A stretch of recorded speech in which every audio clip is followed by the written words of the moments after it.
Ladies and gentlemen, welcome back to M.V.P, aka Metnick and Vinci Productions NBA podcast. In the last episode, before I say anything, to my right here, actually on the opposite side as normal, Zach Vinci, my co-host. Say hello. What's up? What's up, everyone? Sorry for the shoddy voice right now. I've been doing a lot of talking this week, so it's going to sound a little rough. But Mance has been, lucky him, while I'm over here freezing in Syracuse, getting ready to go back to college in a week. He's over there in Florida going to Disney World and Star Wars and everything like that. Lucky you, man. Yeah, it's been a good week, but I'm still glad that we're able to get this done today. Yeah, unfortunately for everyone, it wasn't at our normal scheduled time. Normally we do it at 11 a.m., but because of complications in the warm weather area, we are doing it at 9 o'clock tonight, which hopefully we can still get viewers. And if anyone has any comments or anything, please comment down below. Let's go, man. That's what I like to hear. Yeah. And so today, in our last podcast, we talked about how we're going to start to see a mini series, a 3 to 4 podcast series of our top 10 at each position and then top 15 overall. We are now on podcast number 2.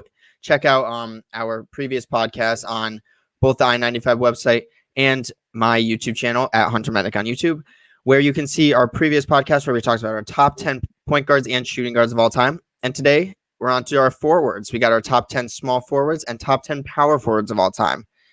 Should be fun. Real quick, I think we should just start by discussing for a good 2 to 5 minutes about what's going on in the NBA right now. Season's been starting. It's been fun to watch. The Cleveland Cavaliers, Orlando Magic, and Atlanta Hawks are 3-0. Are any of those flukes? Orlando. Okay. If I had to say any of those three, Atlanta is legit, and I've been high on Atlanta since the beginning of the season. I really like Atlanta. I really like Trae Young. I really think they built a really good team around him. So I think they're an automatic playoff team, as I said from the beginning.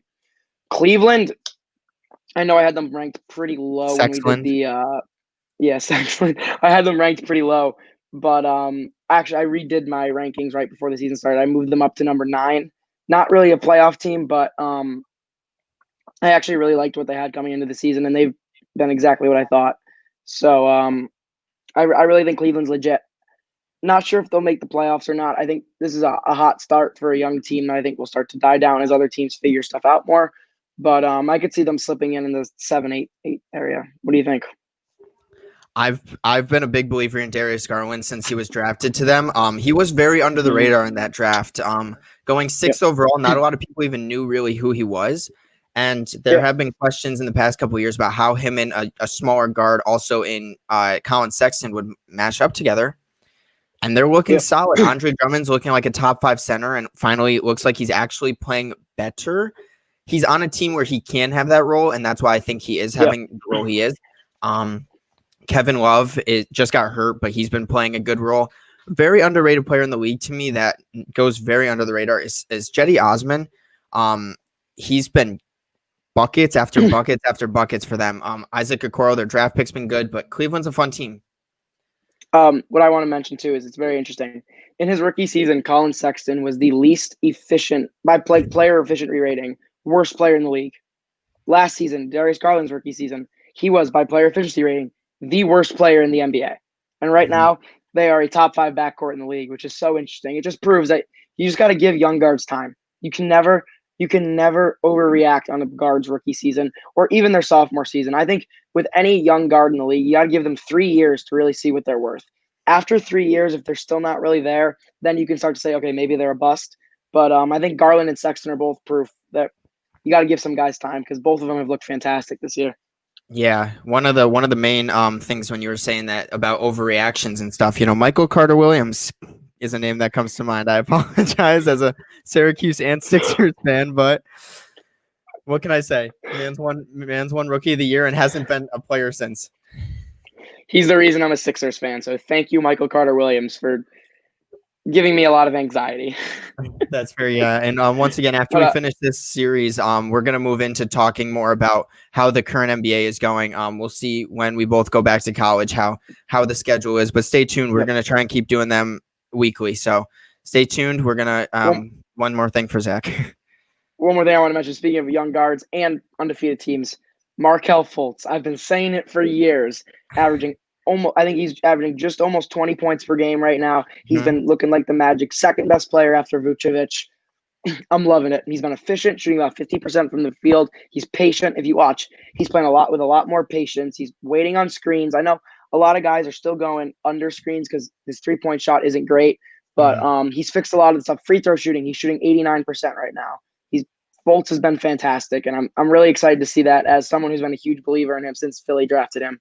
Just sad that it's not for the Sixers. Yeah, no, I was with you when Markelle Fultz started getting hated on, and he looked like his whole arm he looked like he's never touched a basketball in his life when he started shooting for Philly. So to see him be successful on Orlando, it's exciting. Yep. And so there's our little talk about the current day NBA. We're not going to talk about the Golden State Warriors and how Kelly Oubre is 1 for 37 on non-dunk attempts because it's sad watching. I actually have the just for all the viewers, if I'm ever looking over this way, I've got the Warriors Pistons game going on, and Zach and I are big Killian Hayes fans, so I wanted to see how Killian Hayes was matching up against Curry. Yeah. And Wiggins and Kelly Oubre still look worse than Josh Jackson and any Pistons and Svi Mykhailiuk. So gosh, it is rough to be a Warriors fan right now. Moving on, we will move into our top 10 small forwards, and obviously we'll start with the honorable mentions. Let's hear who you had in your 15 through 10 range. So I have 5 honorable mentions because I did top 15 for each one. So I guess I'll just list them. So right now, my 5 honorable mentions are Dominique Wilkins, James Worthy, Carmelo Anthony, Alex English, and Grant Hill. I don't know. Did you have any of those guys in your honorable mentions? I have Dominique and James Worthy in my top 10, and I had Melo, Alex English, and Grant Hill all in my honorable mentions as well. I also actually have Rick Barry outside my top 10, which I know might be crazy, but I have reasons for it. Absolutely. Okay. So so you said you had who'd you say you had? I'm sorry. Melo, Alex English, and Grant Hill. Okay, one of the guys, I'm surprised you had Grant Hill in there because that's somebody I wanted to talk about. Because I'm surprised. I thought he was going to be a little overlooked. For me, when I look at Grant Hill is like one of the biggest what ifs of all time, and that's what I was going to say about him too. Because he was an absolute beast for his first 6 seasons in the league, 7-time All-Star, and he was averaging over 20 points per game every season, other than his rookie year. Grant Hill came into the league and he looked like, he was compared to the next Michael Jordan when he came in. It was like it was supposed to be MJ, and then Grant Hill was up next. And then eventually Kobe kind of took that role when Hill suffered injuries a lot and had played the rest of his career. But Grant Hill in his peak was incredible. And if it wasn't for injuries, I really think he could have been a top 10 small forward of all time. Yeah, it's crazy because we talk about what if for Grant Hill, and he still tallied over 17,000 career points. Yep. To me, I've never had a season averaging under 19.9. His rookie season, that's what he averaged. Yep. It's just remarkable to see how unfortunate Grant Hill's his career, or how good his career could have been if it weren't for injuries. And we could probably say that for a bunch of different players. But obviously Derrick Rose is the one that comes to mind, but it just sucks to see any injuries happen to a big name player that, no one, if you're an NBA fan, I don't care if you hate the player, you never want to see someone go down with an injury. So it's hard to see he's the biggest what if in the NBA, in my opinion. There's not many that I would put ahead of him. Definitely not. Yeah. And so another player I had in my honorable mentions is Alex English, who I think needs to be talked about because he's right outside that top 10, but he's not better than the people I have in my top 10. Absolutely. I had Hill at 14, English right. I had Hill at 15, English right ahead of him at 14. Alex English. You think about how many great players there were that played in the 1980s. Larry Bird, Magic Johnson, Michael Jordan, Hakeem Olajuwon, Charles Barkley, Moses Malone. Keep going. Alex English was the leading scorer of the 1980s, which I think he's so overlooked. This guy was one of the most well put together offensive players in NBA history. He could do everything on the floor. And to this day, to me, he still is one of the most pure mid-range jump shots that I have ever seen. The only thing that I think holding him back is he never really had any success. Mm-hmm. when you're going up against the players that you named in the 80s, Exactly. he's a player that probably could have. I mean, he didn't. He really wasn't ever made a name for himself in the playoffs. He was kind of just a pure scorer. That's it. Yeah. But when you name the players that you named in the best, some of the best players in the 80s, it's so hard to have success against those guys. Yeah. So you can't hold it that much against him. I mean, he never really was on great teams. The Denver Nuggets in the 80s were always one of the more mediocre teams. They normally slipped into the playoffs, but never really made any damage.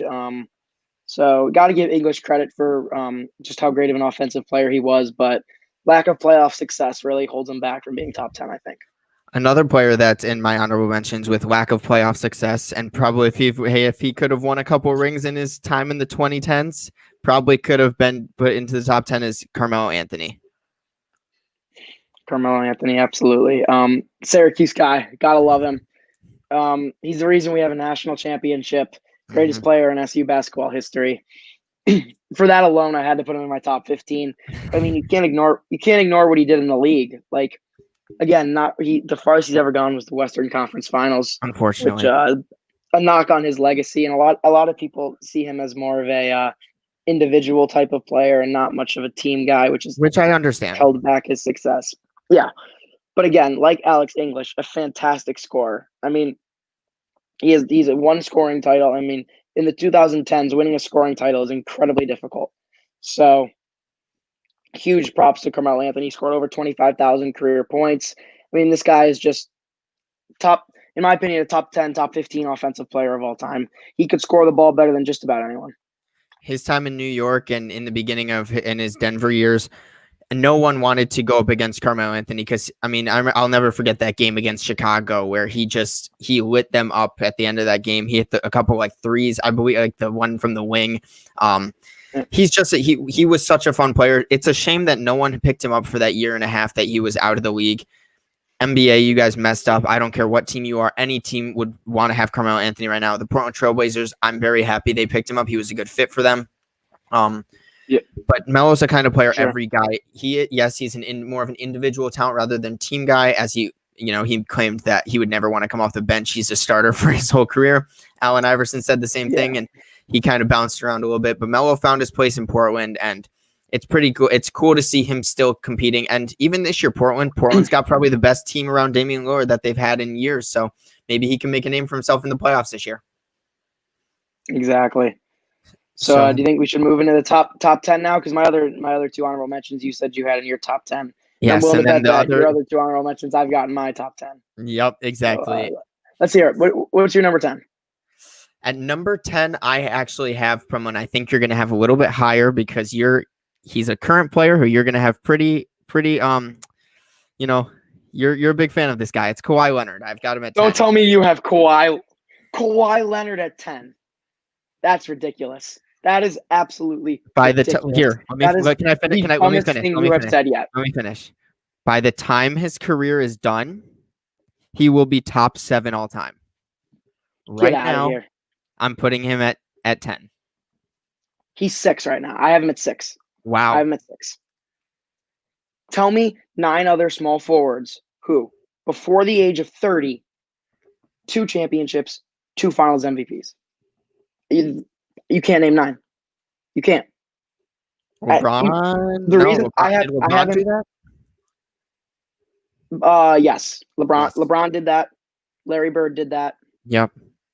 Kevin Durant was right outside his 30. Kevin Durant was right there. Yep. That's it. That is it. That's it. And it's against LeBron and Kevin Durant. Yeah. Not only that, the reason I have him at number 6 is because there are only, the way I see it, there are only 5 other small forwards who were the best player on their team in 2 championship wins. Mm-hmm. Only 5. I mean, this is, so I'm assuming you have guys like Scottie Pippen, Dominique Wilkins, Paul Pierce ahead of them. None of them have done what Kawhi Leonard has. None of them have done what Kawhi Leonard has done. Scottie Pippen has not done what Kawhi Leonard has done because he had Michael Jordan on his team. He had the GOAT on his team. If you put Kawhi on those 90s Bulls teams, they're even better. Like, I love Scottie Pippen. I think Scottie Pippen's incredibly underrated. But what Kawhi did in 2019 with the Raptors is a top 10 playoff run of all time, and it's not something any of the other guys, 6 through 10 for small forwards could do. So, to me that is the dumbest thing you have said on this podcast yet. I mean, Kawhi Leonard earned a spot in the top six or seven at the lowest, I think, last year. So I want to hear what you got to say here. The reason he's still young, and I can't believe I'm saying that because he's kind of a veteran now in the league, but he is still young, and I think some of the accomplishments that people I have ahead of him, like an Elgin Baylor and a Paul Pierce, have done. Paul Pierce is one. Elgin Baylor's 9 finals that he's lost. He's 0 for 8. Oh, 0 for 8. I was gonna say I was 0 for 9 or 0 for 8. I'd have to, as of right now in his career, I'm gonna put him at 10. But now this is not discrediting Kawhi. By the end of his career, I have him probably top 7 or 6. But I get your point with everything where he has done a lot of stuff that other people have done, but the other players have done something that he hasn't done either. Whether it's like scoring. Tell me. No, I do want to know. I want to know what some of the guys. Well, Kawhi's been to 2 finals, 3 finals. He's 2 for 2 in the finals. Okay, Elgin Baylor went to 9. He went to 8, and he lost all 8 of them. All 8 of them. The teams he was going up against. I'll take 2-0 over 0 and 8 any day. Kawhi Leonard beat LeBron James. That is with the help of Stephen Curry. With the help of Tim Duncan, where he was not the best player on that team. Kawhi was the best player on that team. Offensively and defensively. Tim Duncan was aging at that point. Tim Duncan was the leader of that team. Kawhi was the best player. And if you watched the 2014 finals, you would know that. Tim Duncan was the leader, but Kawhi was the best player on that roster. And there's a reason he won Finals MVP. And then, as a Warriors fan, I have to say it. Klay and Kevin Durant got hurt, but Kawhi probably still would have won.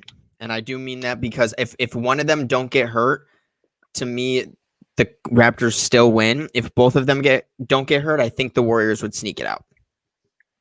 Yeah. I think if they had Curry and Durant, I actually disagree with you. I think if Durant plays even without Klay, I still think the Warriors win. I can see why you say that. It would have been a game 7 down to the wire game. But even then, you take Durant off that team and it's just Steph and Klay. I still think the Raptors win that series, and that's something LeBron wasn't even able to do in 2015. He did it in 2016, but not in 2015. And I mean, Kawhi Leonard, man, what he can do on the basketball court, top 5 defensive player of all time. He's got 2 defensive player of the years, multiple defensive first teams. Offensively, best mid-range scorer we've seen since probably Kobe Bryant and Michael Jordan. Don't forget Andrew Wiggins. One of the best clutch playoff performers of all time that we've seen. I mean, just look at what he did against my squad in Philly. I'm sorry. It was incredible. And I get the knock against him last year. Didn't have a great game 7. I didn't even consider that yet. But I mean, Kawhi Leonard he's fantastic, man. I mean, even what he's done right now, he's still the 6th best small forward of all time. I mean, I can't. Guys like Scottie Pippen, Dominique Wilkins. Yeah, he's only going up. I mean, I don't think he gets above 5 though. With the guys out of him, he would need to do a lot more to get above 5. Yeah, I don't see him going up again. I don't see him going in top 4. That's where I would say. I agree. Top 4, there's a big drop off after that. But yeah, I mean, Kawhi Leonard, man, he's. I can't believe you have him that low. That's ridiculous to me.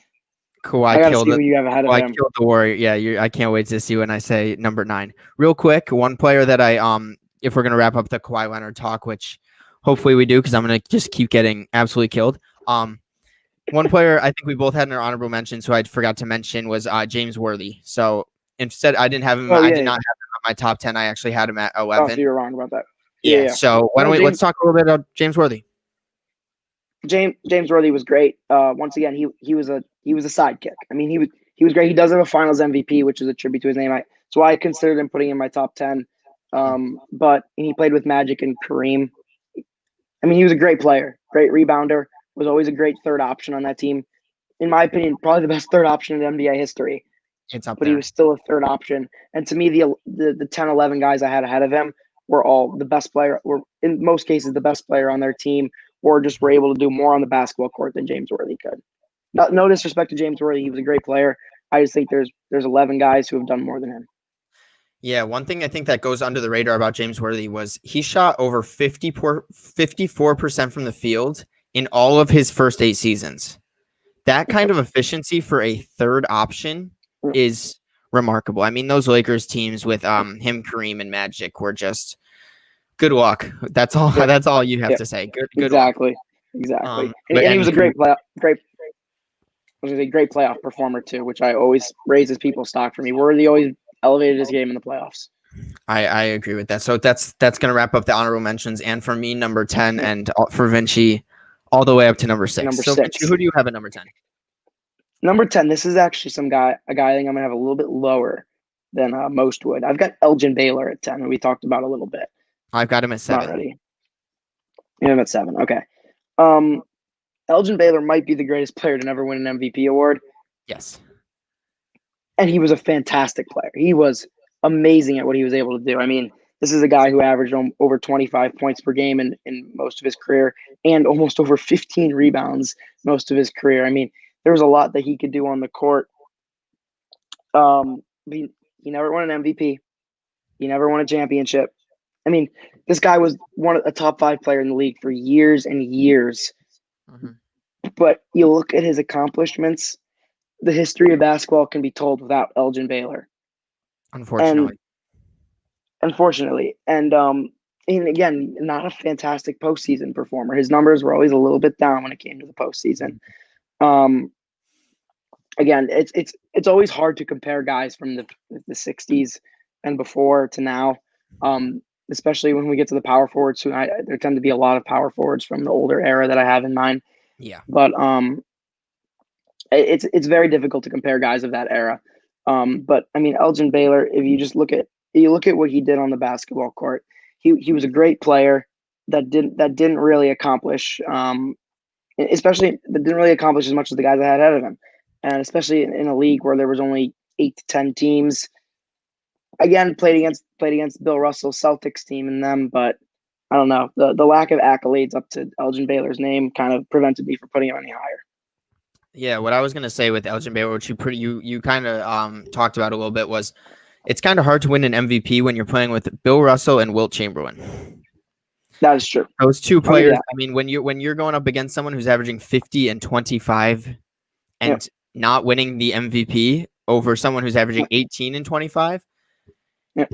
Elgin Baylor, I mean, there's a reason he doesn't have an MVP. And if those players weren't as dominant as he was, obviously we'll get to our centers next podcast, but those are 2 of the top 5 centers of all time. So to put, I mean, 10-time All NBA first team too, with only 1 year in the middle. It was 10 out of 11 years he got that. So I mean, this guy was a top 5 player in the league for 10 straight years. Honestly, looking back, I might have put him a little bit low at 10. 8 or 9, I think, feels a little bit better. But Elgin Baylor was a fantastic basketball player. I just think there's 6 or 7 at a minimum that are better than him. I get that, yeah. And another thing that goes under the radar, 27th overall in career rebounds. For a small forward to be that high in rebounding, I mean, we don't have current day power forwards who are anywhere near what he did on the glass. So I think that's something that you have to put into account. But I see why you would put him at 10. There's a couple of players I have him at 7. To me, the 0 and 8 is better than. I'd probably say 0 and 8 would be a little bit better than 1 ring or 2 rings. Maybe depends on the rings. 8 championships against the teams that he was going up against. It's still impressive, and then that you take into account, Bill Russell has 8 of those championships. I mean, it's hard to beat Bill Russell in the Celtics. Well, we'll talk a lot about the 60s in the center one, because I have a lot to say about the Bill Russell versus Wilt Chamberlain debate. I've been doing a lot of research on 60s basketball recently. All I got to say is those 60s Celtics teams, they weren't as good as people think in terms of talent standpoint. They were good in how well they played together.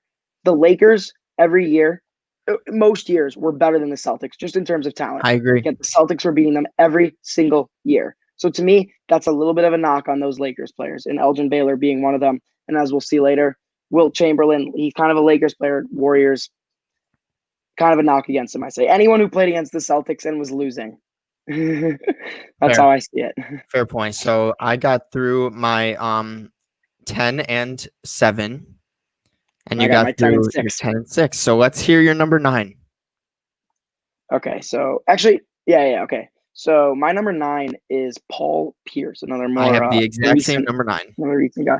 Number 9, Paul Pierce. Yep. Paul Pierce is, to me, the reason I have him at 9. I think a lot of people might have him outside the top 10 because he's gotten kind of a bad reputation in recent years for his awful takes as an announcer. But I think he's become a bit of an underrated player. This is a guy who has better clutch scoring stats than LeBron James, Kobe Bryant, and just about 99% of the league. Like, Paul Pierce in the clutch was better than just about anyone. He's an NBA champion. He won Finals MVP, had a fantastic playoff run in 2008, very overlooked, I think. I mean, he had a good team around him, but what he did in those playoffs was really impressive. Was always over a 20-point per game scorer in his career. I mean, Paul Pierce was fantastic. Anyone who watched Paul Pierce play knows he's a top 10 small forward of all time. Yeah, one of the top scorers of the 2000s. Unfortunately, the knock against a player like Paul Pierce was he was never the best player in the league at any point in his career. And there's an argument to make that he wasn't even a top 3 player in the league at any point in his career. With the LeBron, Kobe, and random players that you could throw into that, but 0 first teams, which is one of his biggest knocks against him. He was never on All NBA first team, and he only had one All NBA second team. Yeah, it just shows how dominant the 2000s was. Yeah, the 2000s might be the best era of basketball, if you ask me. So, it's 90s, 2000s. That's my favorite era, I think, 90s and 2000s. But I mean, Paul Pierce, great player. I mean, great clutch player. I mean, he's right up there in my top 5, top 10 players. If I need someone to take a shot for me at the end of a game, down 1, Paul Pierce is right up there for me. And that goes a long way when I'm ranking players. I mean, I want a guy I can trust. And Paul Pierce is right at the top of that list. Yeah, formed a big 3 in a time where super teams and big 3s weren't that popular. So Paul Pierce was, and Paul Pierce to me was the best player on that Celtics team. You could throw in Kevin Garnett, but at that point in his career, I'd have to put Paul Pierce as the best player on that team. I agree. And that just shows you when you're the best player on a championship team, you have to put credit to that. As kind of like we were just saying with Kawhi Leonard, Kevin Garnett was the leader of that team, but Paul Pierce was the best player on it. It's a good comparison. So that gets through both of our number 9s. Do you want me to say my 8, or do you want to say your 8? Yeah, no. What you got at 8? Let me see. At 8, I have Dominique Wilkins. That's what I thought. Dominique, I actually have at 11, the last guy I left off my list. So let me hear what you got to say. 26 points per game for 10 straight seasons. I want to know anyone on the list that's not in your top 4 that has done that. You say 26 points per game for 10 straight seasons? 10 straight. Rick Barry, I think, did that. Okay. Who I have ahead of him. I think you're right on that. And hold on, let me check. Maybe John Havlicek too. I gotta look on that. Fair. To me, just. But no, go ahead while I'm checking. Go ahead. For Dominique to be outside the top 10, to me is he's got to be at least 10. He never had the success that a lot of people should have had. That Atlanta Hawks team that they built around him to try and compete with Michael Jordan was never good enough. I mean, they couldn't compete with them. You know, the human highlight reel. He's just a scorer. And to me, to put him, I would put him a tiny bit above Paul Pierce, even with the championships, just because I think Dominique unfortunately, he doesn't have that playoff success that a lot of guys probably that you would have in your top 10 have, like the Kawhi Leonards. But just being a pure scorer in that era and averaging 26 points per game for 10 seasons in that era to me is absolutely magnificent. Absolutely. I agree with you completely. Dominique was fantastic. Definitely one of the most exciting offensive players of all time. There's a reason his nickname was the human highlight reel. Just go and watch clips of Dominique Wilkins. Some of the most exciting basketball you'll see.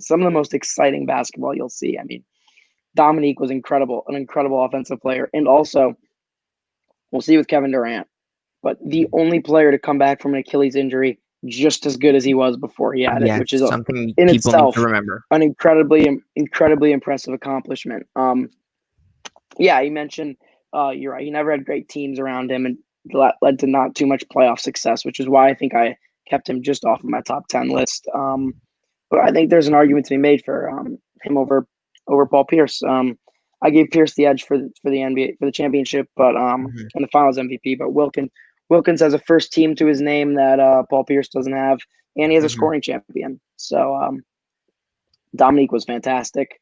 I'm a huge Dominique fan, and it honestly felt wrong having him outside my top 10, but because there was 11 guys I really wanted to have in there, so someone had to get the bottom of the barrel, and it ended up being Dominique. Was Dominique. But, yeah, I have no problem with him being in the top 10. 8, maybe a little high for me, but still, I think absolutely top 10 I'm fine with.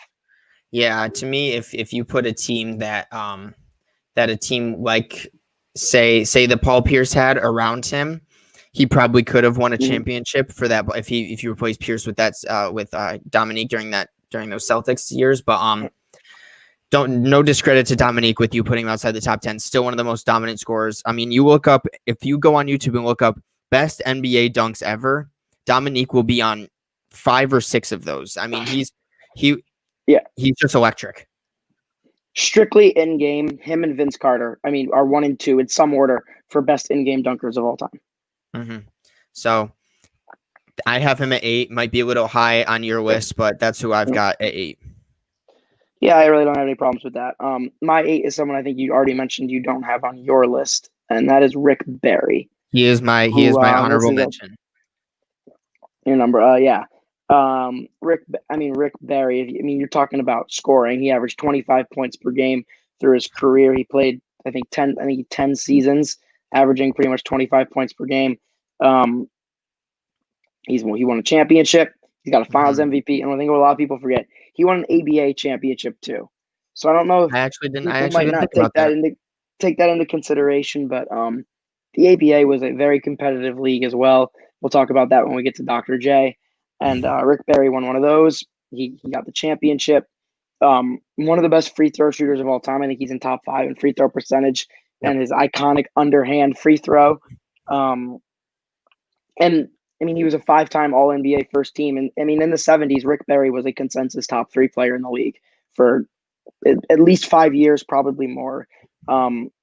Easily probably the best forward in the league at first time, right before Larry Bird arrived. For a while, it was Rick Barry and John Havlicek were the best forwards of all time.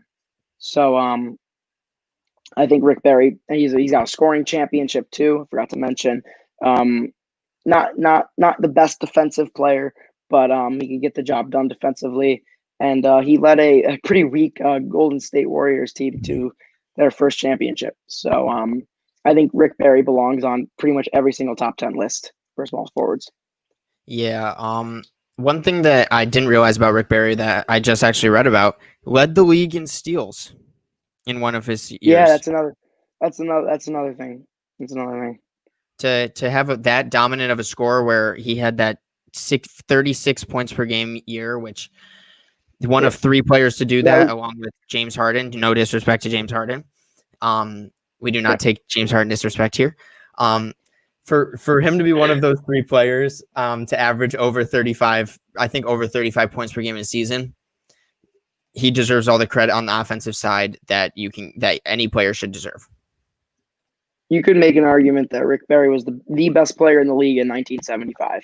When he won the championship, he was the Finals MVP, All-NBA first team, All-Star, and that was the year he was the steals leader as well. and he was in the top 5 in scoring.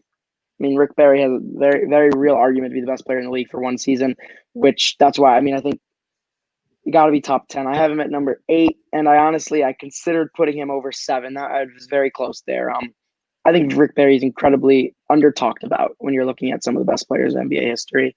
And I'm surprised you, as a Warriors fan, doesn't have as much respect for your Warriors elders. I know. It's just to me, I think you put a Dominique Wilkins type player in that era, and he's scoring the ball. In my opinion, he would be in those top 3 of 35 points per game and more.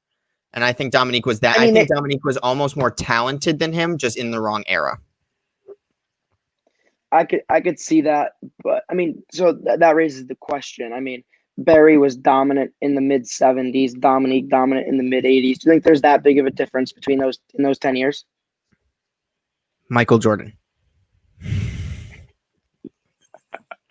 That's my answer. That's yep, you can't. That's my best argument is that, and ending the Rick Barry talk. So moving on. So that gets actually through my 10 through 7, which I believe leaves your 7, who's someone I think I have at 6. Yes, because we had Kawhi Leonard at 6, which means 7. I've got Scottie Pippen. Oh, I've got him at 5.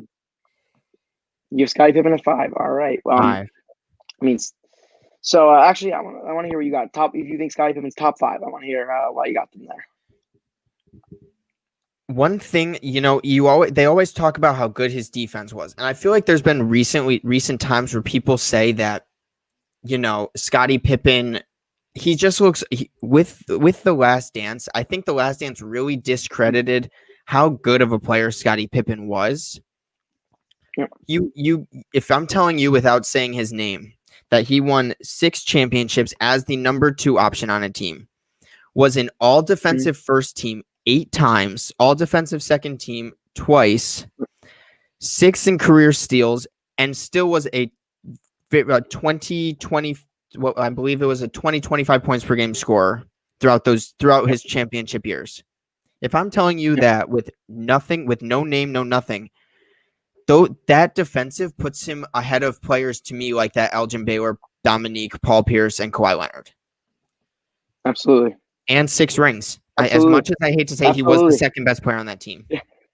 I agree. I mean, I agree with everything you just said, and I'm a huge Scottie Pippen fan. I know I have him a little bit below you, down at 7, but I'm not going to discredit him at all, just because I think the only reason I have him down at 7 is because my 5 and 6 are Kawhi at 6, and we'll see 5. They were the best player on a championship team. Scottie never was. Scottie was always the number 2 guy. So I felt I had to put him a little bit below those guys, but Scottie Pippen is one of the most well-rounded players in NBA history. He could do everything on the court. And he's also the guy, you could argue, revolutionized the point forward position. This was a guy bringing up the ball a lot for the Chicago Bulls team. I mean, he was a great passer, very good passer, very underrated passer. Very underrated. I mean, this guy's 6'10", bringing the ball up the court and just leading the team. I know Michael Jordan was the main scorer guy, and I love Michael Jordan to death. I mean, I've raved about Michael Jordan over and over again. My favorite non-Sixer of all time. He doesn't win 6 rings without Scottie Pippen. I really don't think so. He doesn't. I mean, we saw in '98, Jordan really did carry that team when Scottie sat out. But you saw, if you watched The Last Dance, you saw how much better they got in the playoffs once Scottie was back. I mean, people were questioning them all season. They were like, "Oh, can Jordan do it alone?" They were kind of a mid-tier team at the start of the season, and then Scottie gets back and they're dominant. And he was always that extra piece that any team needed. I mean, there's a reason he's called the greatest second option in NBA history. Maybe not from a pure skill standpoint. I mean, guys like, I think Dwayne Wade, when he played with LeBron, was probably better than Scottie. Kevin Durant or Steph Curry, whichever one you want to put. Kevin Durant, Steph Curry, exactly. Kareem and Magic, whatever. But just longevity for what Scottie was able to do as the second guy in Chicago for all of those years. I mean, it's incredible. I mean, 6 championships in a row. I mean, 6 when him and Michael were playing together, 6 in a row. Scottie was awesome. Big Scottie fan. One of the best defensive players of all time, too. Definitely belongs in the top 10, and I got no argument with top 5. Yeah, another thing, when you say second option, he is. I can't. It's hard for me. It's hard for me to hear the argument that because he wasn't the best player on a championship caliber team, because to me, being the best second option in NBA history is very, very close to that title. So those go neck and neck, depending on obviously the team around the player and everything. Because you put Scottie Pippen on that Raptors team that Kawhi Leonard won that chip, they're probably not doing as good, but they're still a top 3 team in the league. So right. that's, I mean, you look at it. It's tough. Yeah. You look at it. The year after Jordan retired the first time, they had pretty much the same Bulls team minus Jordan. In the regular season, they only lost 2 more games. Yeah, 57 wins to 55 wins. Scottie took control of that team, and he was fantastic that year. And when you don't have the most clutch in player in the NBA, it's kind of hard to compete in the playoffs. Yeah, the difference showed in the playoffs. Scottie was not a first option on a winning playoff team. And I think that is the sole reason I wasn't able to put him in my top 5, because Kawhi Leonard did what Scottie Pippen wasn't able to do. He was able to lead a team to a championship and be the best player on that team. So from that perspective, I think Kawhi Leonard was just a better basketball player than Scottie Pippen. But if you're just going accomplishments-wise, what Scottie was able to do, I totally get it. Yeah. To me, by the end of his career, it's going to be up for a debate whether Scottie or Kawhi is in that 5 spot. I think you probably have my number 6 in that 5 spot, but for those there's going to be a couple of players that there'll be neck and neck, and probably people who watched basketball in the 80s and 90s will say Scottie Pippen, and me and you will probably say Kawhi Leonard because that's who we grew up with. Exactly. Kind of depends. Exactly. This stuff these top 10s are kind of opinionated. You could ask someone from the 70s and they'll have Rick Barry at number 3. So the guy we're just about to talk about in the top 5. Some people could probably put in the top 3 if we're going off of accomplishments. Absolutely. The only thing that's just not opinionated and completely inexcusable is having Kawhi Leonard back at 10. Fair point. Moving on to my number 6, I believe your number 5, which is John Havlicek. Absolutely. I love John Havlicek. All you. Oh, you want me to go first? Okay. I mean, John Havlicek, man, this guy won 8 championships. 8 championships. Forget that throughout his career, there was an average of about 15 teams in the league. That's still 8 more championships than a guy like Elgin Baylor, who played in the same era. And you say, okay, 8 championships. He won 6 of them with Bill Russell as the second option. And you're looking truly, John. 2 of them though. Without Bill Russell. People need to remember that. And one of them, he was the best player on his team. 1974, when he won Finals MVP. He led them through the championship. In the later one, when they won in 76, he was more of the second option. Dave Cowens kind of took over that role as the main guy. But being the second option on 8 championship teams, 7 championship teams, and then being the number 1 guy on 1, I mean, that's incredible. That's why I put him slightly ahead of Scottie, just because he was able to get the one season where he was the best player on his team. He was the Finals MVP, and 13-time All-Star. He was on the All-NBA first team 4 times. And another thing people forget about John Havlicek, he was also All-Defensive first team 5 times. He was not only one of the best offensive players in the league, he was one of the best defensive players in the leagues too. One of the best, just a great 2-way player, could do it all on the court, and he was a winner. I mean, you look at John Havlicek's resume, there's no flaws. There's really no flaws. The only reason he's back at 5 is because the 4 guys ahead of him were able to do probably more impressive stuff in better eras. More impressive stuff in better eras. But I mean, John Havlicek has one of the most flawless resumes in NBA history, and to me, I think that's top 5 worthy. You think about how great of a franchise the Boston Celtics have, and all the incredible players that have come out of that. To be the franchise leader in points and field goals made, that goes without saying. 8-0 in the 8-0 in the finals, and franchise leader in points. What's up, Jack? Just wanted to say hello real quick. John Havlicek's success cannot go without discussing. So I completely agree with you having him above Scottie. I think him and Scottie are probably they're very, very close in that 6-5 spot. Hopefully Kawhi in our era can win another ring on a third team and overtake both of them. But you never know. We'll see what happens. John Havlicek, though, you can't discredit any of those championships to me. Absolutely. Yep. And that moves us in to our top 4, which probably should have the same 4. So at number 4, I see you with the Dr. J jersey. Dr. J. And Dr. J is our number 4 small forward. Irving. I know I said it on the last one. Allen Iverson's my favorite player of all time. But Dr. J is a close second, man. I love Dr. J. He's my dad's favorite player of all time. I got this jersey for Christmas, and today was the first time I wore it for the podcast today. So very, very excited. Julius Irving, man, just what? Forget accolades, forget achievements, forget all of that. I probably watched more Julius Irving highlights than any other player in NBA history. This guy was an animal on the basketball court, right?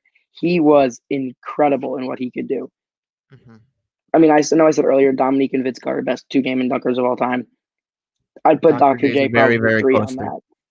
I'd probably put Dr. J 3 on that. He could drive to the hoop, he could dunk, he could score from pretty much anywhere on the floor. Decent long range shooter too. He was a dog. He was a good defender as well. He was his athleticism was off the. Julius Randle, 24, 10, and 6 this season. Real quick, the Knicks just beat the Cavs actually tonight, so the Cavs are no longer undefeated. And out of all the teams to beat them, the New York Knicks led by Julius Randle. That's true. Julius Randle, he's going to make an All-Star appearance this year. He is the most famous Julian in NBA history by the end of his career. Yes. But yeah, no, you pretty much said everything. 16-time All-Star for a forward. He redefined the forward position. Dr. J was Dr. J. He was the most dominant on the Sixers and on the Nets. No discredit to Dr. J. And putting him at number 4 shows just how good those top 3 are, because Dr. J is that talented of a small forward. Yep. And he's the first guy we've gotten to on the list, surprisingly, with an MVP to his name. Which is crazy. Another thing that's impressive, imagine if he played his prime in the NBA. His prime was in the ABA. Yes, right? Without doubt. He won 2 ABA championships. He was 2 ABA Finals MVPs. 3 straight ABA MVPs. Yeah. He was probably the best player in ABA history. And then he came over to the NBA, and he was just as good. Just in a better league. He can't. Yeah. And then I guess a knock against him, he doesn't have an NBA Finals MVP. Because Moses Malone ended up getting it in 1983 when they won that. But Dr. J was just as important to that team as Moses was. And again, he was the leader of that team. He was a 5-time All-NBA first team. That's just NBA. It was 5 times. So that means he came over from the ABA. He was still a probably top 5 player in the league for the next 5-6 years in the NBA. He was the precursor to Larry Bird, Magic Johnson, all those guys. Yep. There was a point in time when he was the best non-center to ever play basketball, in my opinion. I agree. Yeah, and you can make the argument he's the best player in Philadelphia 76ers franchise history, right up there with Allen Iverson. So, this guy, he was incredible. Yep. You pretty much said everything. I think you've racked up Dr. J. You wore the jersey for the reason as a Sixers fan. So, no discredit to Dr. J. Go continue. I was just gonna say he had the best hair in NBA history. Good point.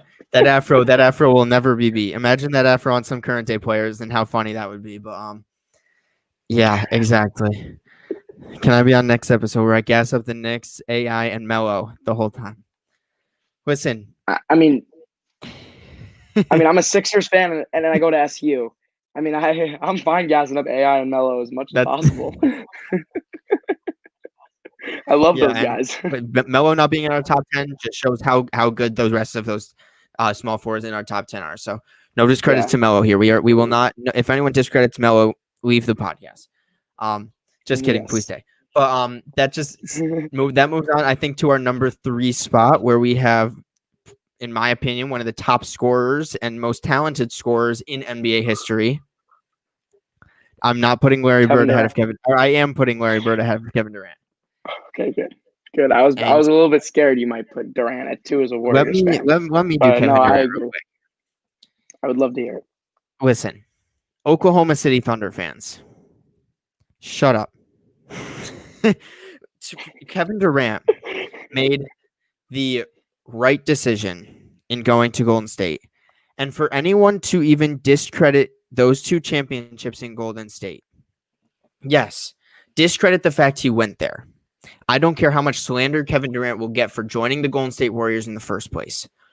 But he was the best player in both of those NBA championships. And that's coming from one of the biggest Steph Curry fans you'll see.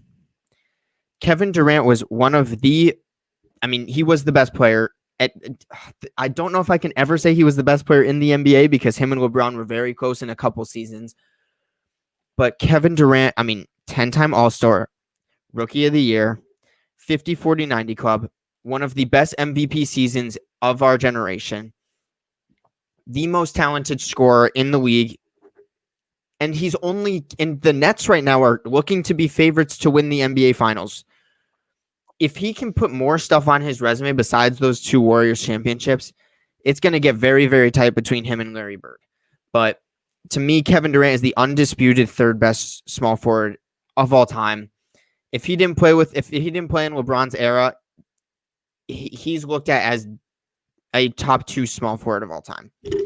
Kevin Durant, please no one disrespect his overall basketball just skill set, because he has one of the top skill sets in the league, no matter how much people might hate him for joining that Warriors team.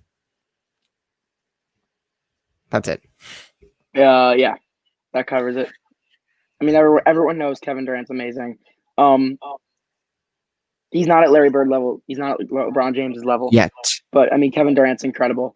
Great, as you said, great scorer. Very underrated defender. Something else I want to mention. Very underrated 7-foot lengthy.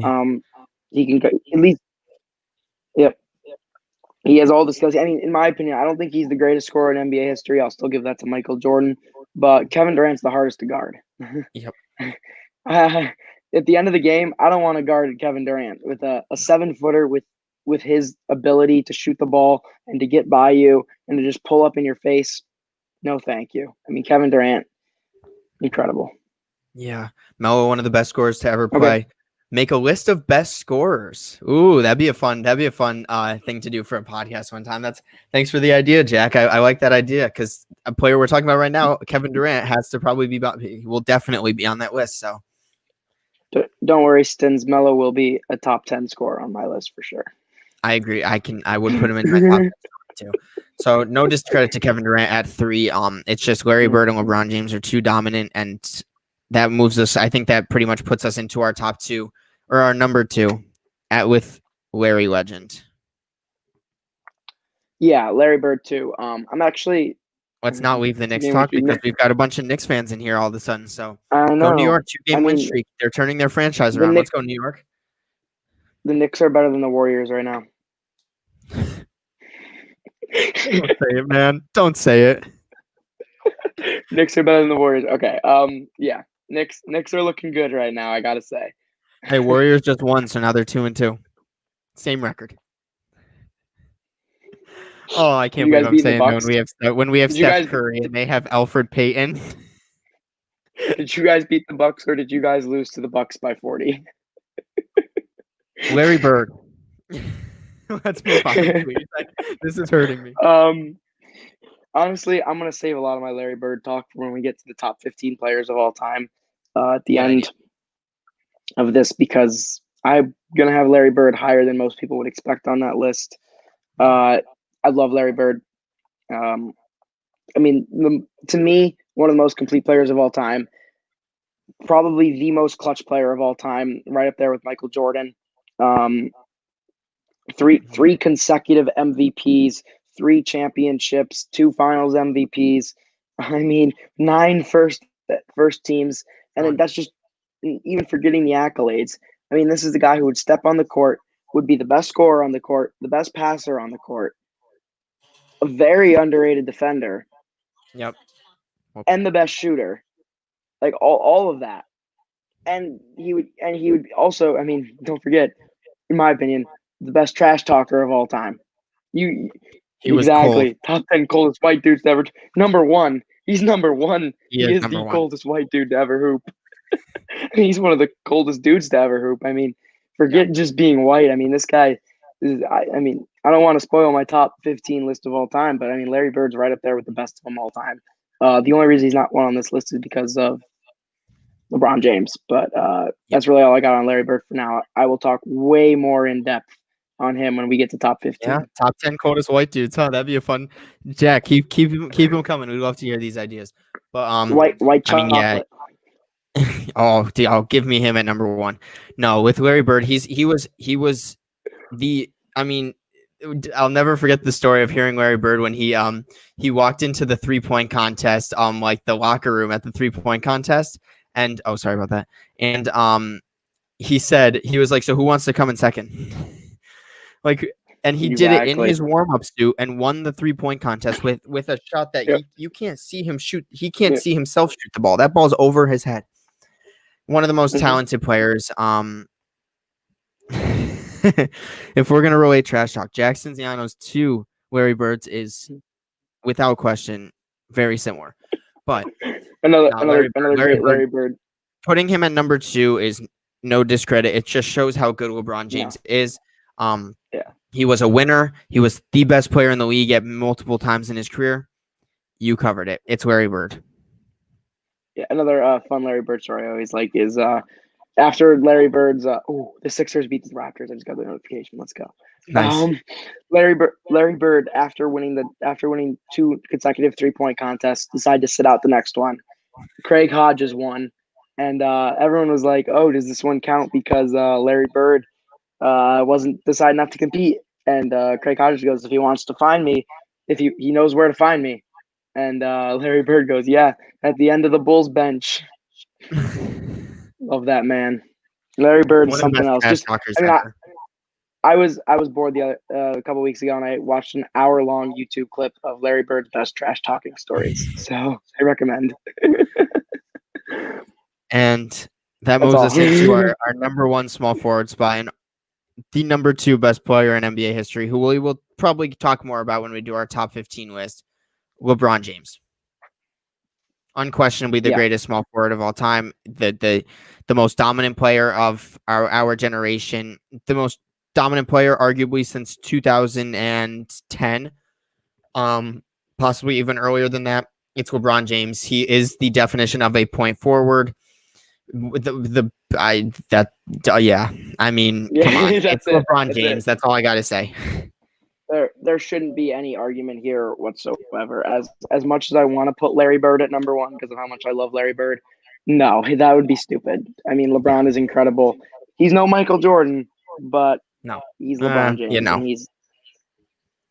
he's proved himself to be unquestioned the best small forward of all time. We'll go more in depth on him again when we do our top 15 players list of all time because he's someone we'll definitely talk about. There's a reason that he's in the GOAT discussion, whether or not you think he is the GOAT.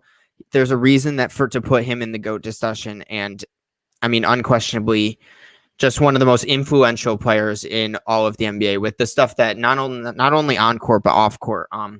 He's just a leader. He's just a guy that, I mean, the Lakers team last year, let me put this out there, was LeBron and AD and role players. Yes, they had some of the best role players, but there was no third star on that team.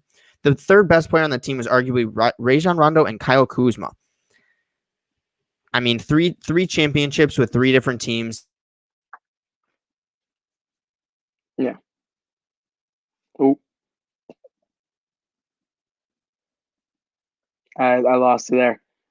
You Oh, cut there we out. go. It might be my connection. Yeah, Oh, perfect. All right. I think we both cut out. But it's LeBron Yeah. James, and I think that will put us into our top 10 power forwards list of all time. Yep. Let's get to it. Let's start with some honorable mentions. Who do you have in your honorable mentions list? So I've got 5 honorable mentions again, going from what I have from 11 is the best down to 15 is the worst. I've got Dennis Rodman, Dolph Schayes, Jerry Lucas, Chris Webber, and Dave DeBusschere. So we're going way throwback right now. Trust me. Let me hear what you got. When I was going through my power forwards list, it surprised me how little I really knew about some of these power forwards.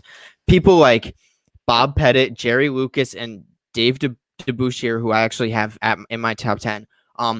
They're players you don't think about when you think about top 50 players of all time. And then you look at some of the stuff that they've done. They are just under the radar, incredible players of their time. I had Jerry Lucas outside of my top 10, so let's talk about him for a little bit.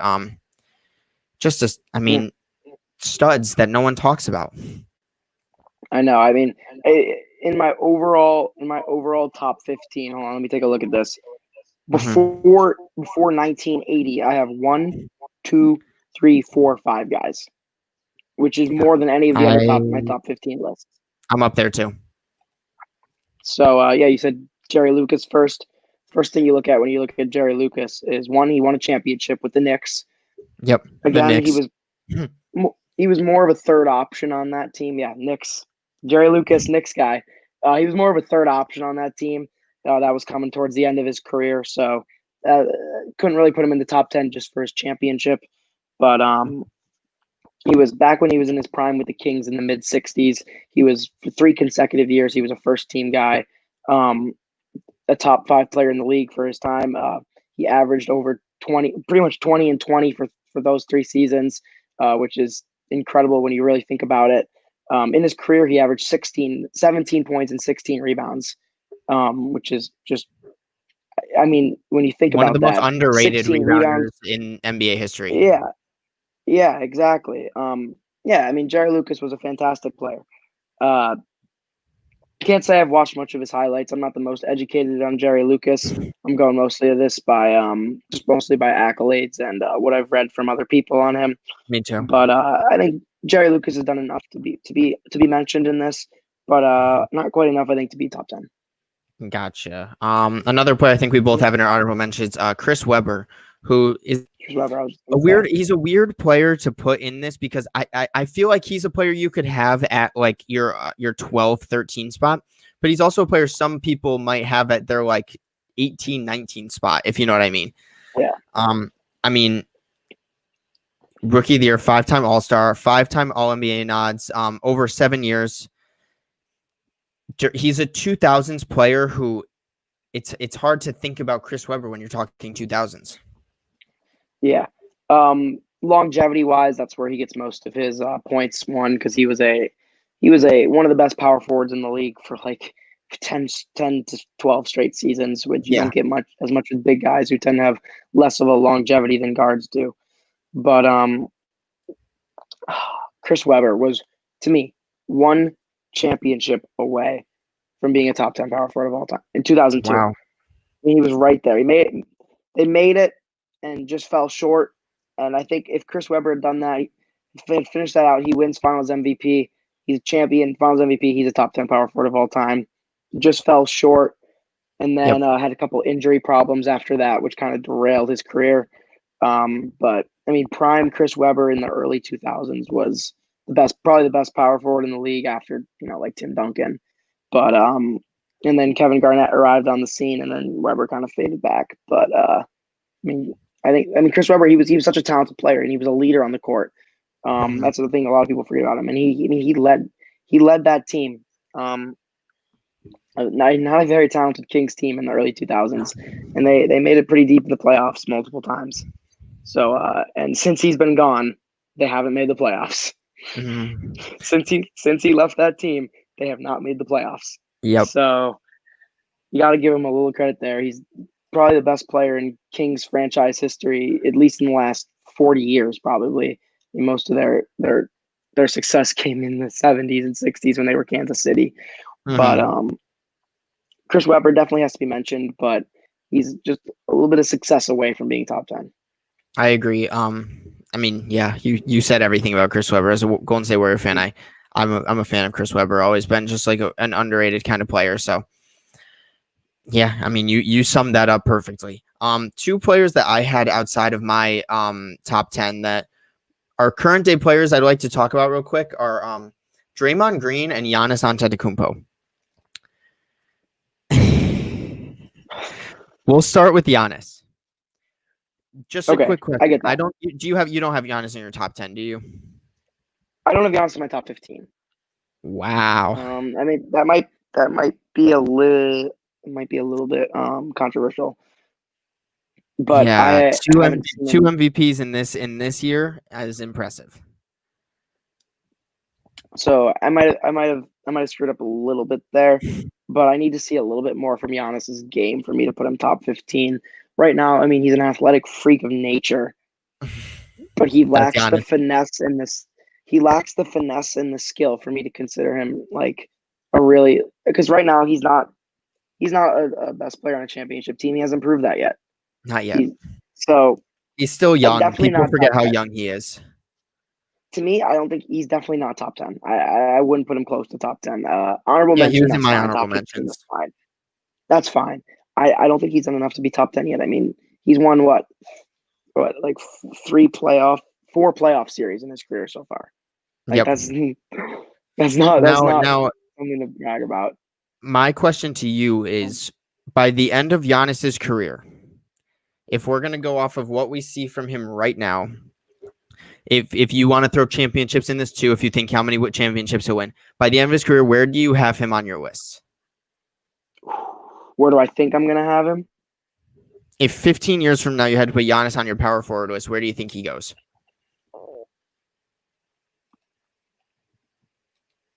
He has the potential to be number 2.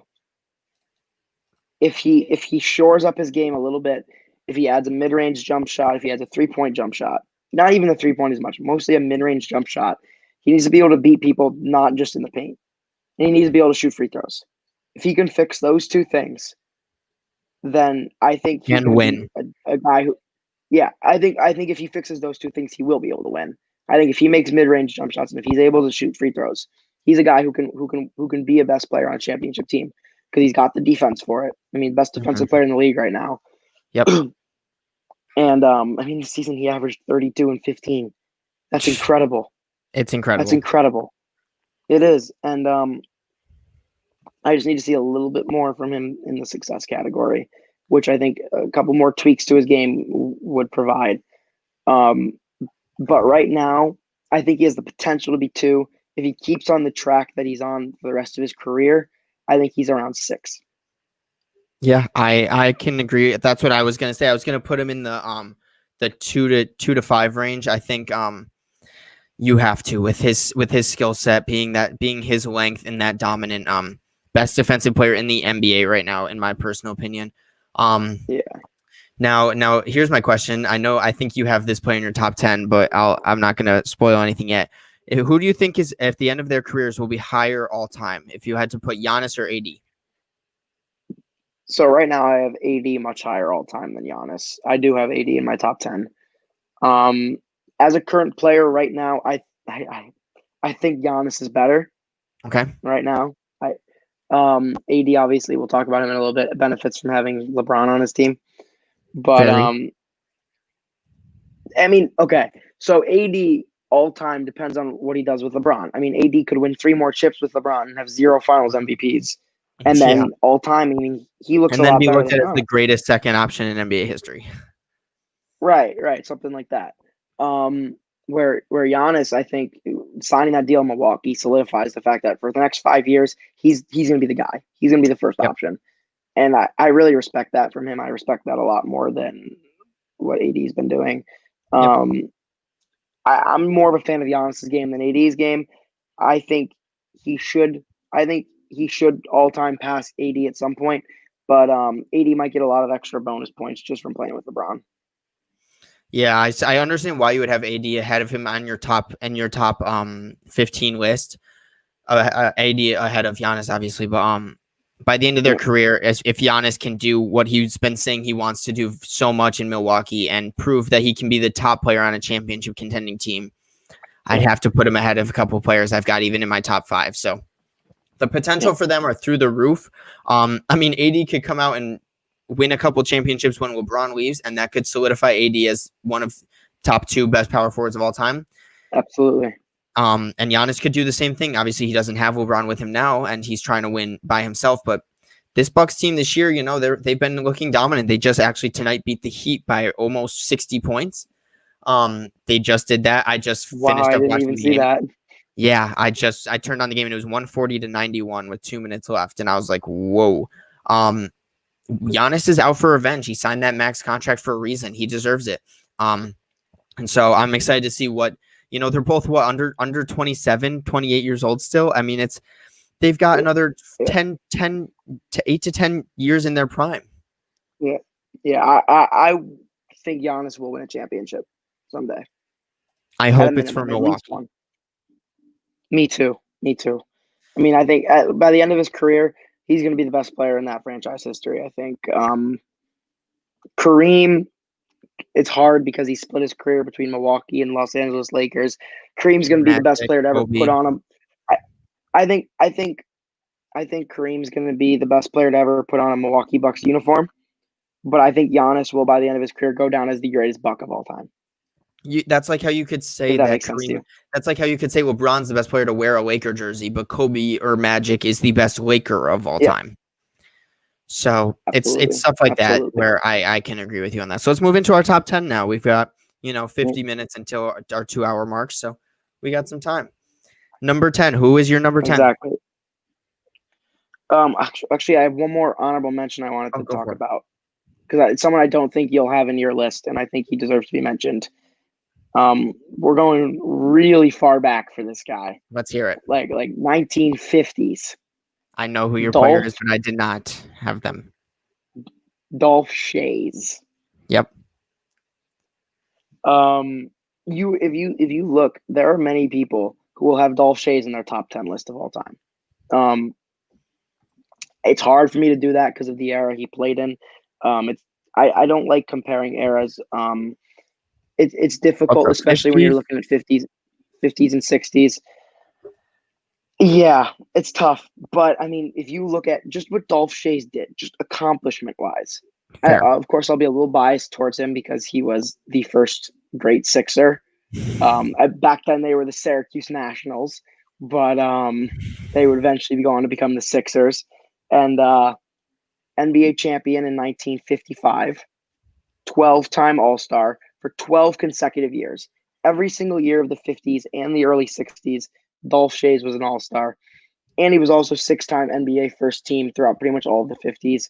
By the time the year 1960 hit, Dolph Schayes could have had the argument as the best player in NBA history, which not many guys can say. I mean, Michael Jordan can say that. Maybe Kareem can say that. Bill Russell.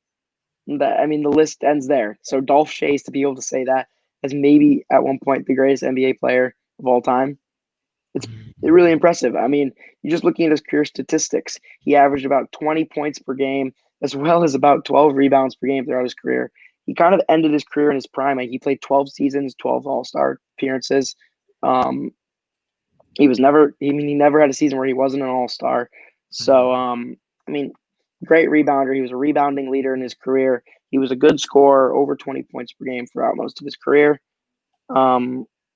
I think he's someone who has to be mentioned. I mean, the era he played in, being a 1950s player, hard to put him in the top 10. But he's a champion. He was and he was at one point one of the best in the league. So I think he definitely had to be mentioned at some point. I think he's definitely top 15. Yep, you wrapped it up way better than I ever could talk about a 1950s player. So now we can move into our top 10, and hopefully none of them have played in that era of basketball.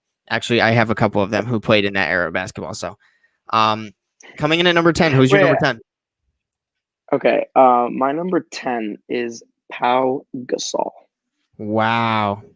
I've got Powell very high. You have Pow even higher. Where do you have Pow? I have Powell at 7 because I think Very Powell, curious. to me, Powell is one of the betas. I was gonna say I just mixed best and greatest. Best second options on a team, and especially for a player like Kobe Bryant to have, he was the Scottie Pippen of that Lakers team to me. When obviously Shaq was not the Scottie Pippen of hit Kobe's second option, and obviously, and you can make the case that Kobe was the second option for Shaq. Pau Gasol was just a dominant player. Unfortunately, he hasn't won, without Kobe. But people, if you talk to Lakers fans, a lot of Lakers fans will say that he was robbed of a Finals MVP for Kobe Bryant in that 2010 Finals. People forget about how good of a second option he was for Kobe Bryant, and his longevity in the league was fantastic. I mean, he was traded from Memphis. If people forget how dominant he was in Memphis too. I mean, in 2K, he is listed him and his brother are listed as the two greatest Memphis Grizzlies to ever put on a Grizzlies uniform.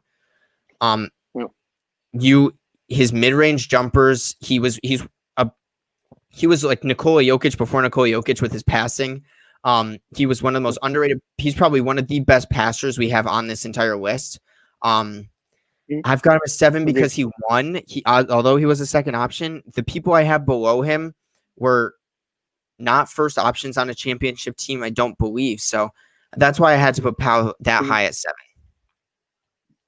Yeah, I love Powell. I actually didn't expect you to have him higher than me. I thought I was making this big thing by having him in my top 10. Like, oh, yeah, I got him at 7. Pau Gasol in there. So it surprised me. I like Powell.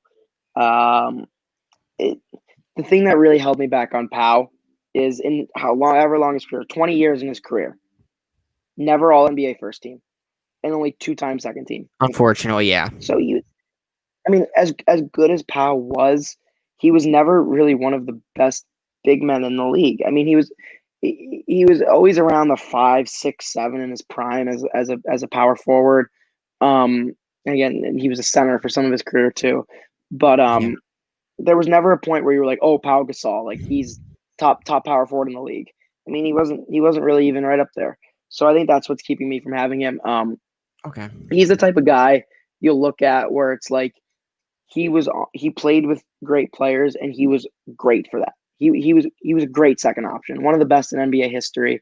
Yep. I was actually my number 10 spot. I was between Pau Gasol and Dennis Rodman. Rodman ended up being my 11, the last guy to miss my list. So really, you must have Rodman on your list. We'll talk about him in a little bit then. yeah, interesting. Yeah. So I have Pau at 10, and I gave Pau the edge on that just because of how you said it. You said it, and I was going to mention it. 2010, man. Yep. Many would argue that he deserved that Finals MVP, especially for the way he led that team, and the efficiency he played with. Kobe was incredibly inefficient in that Finals, whereas Pau Gasol was not right. Okay, 2-time champion too, 6-time All-Star. You said it all.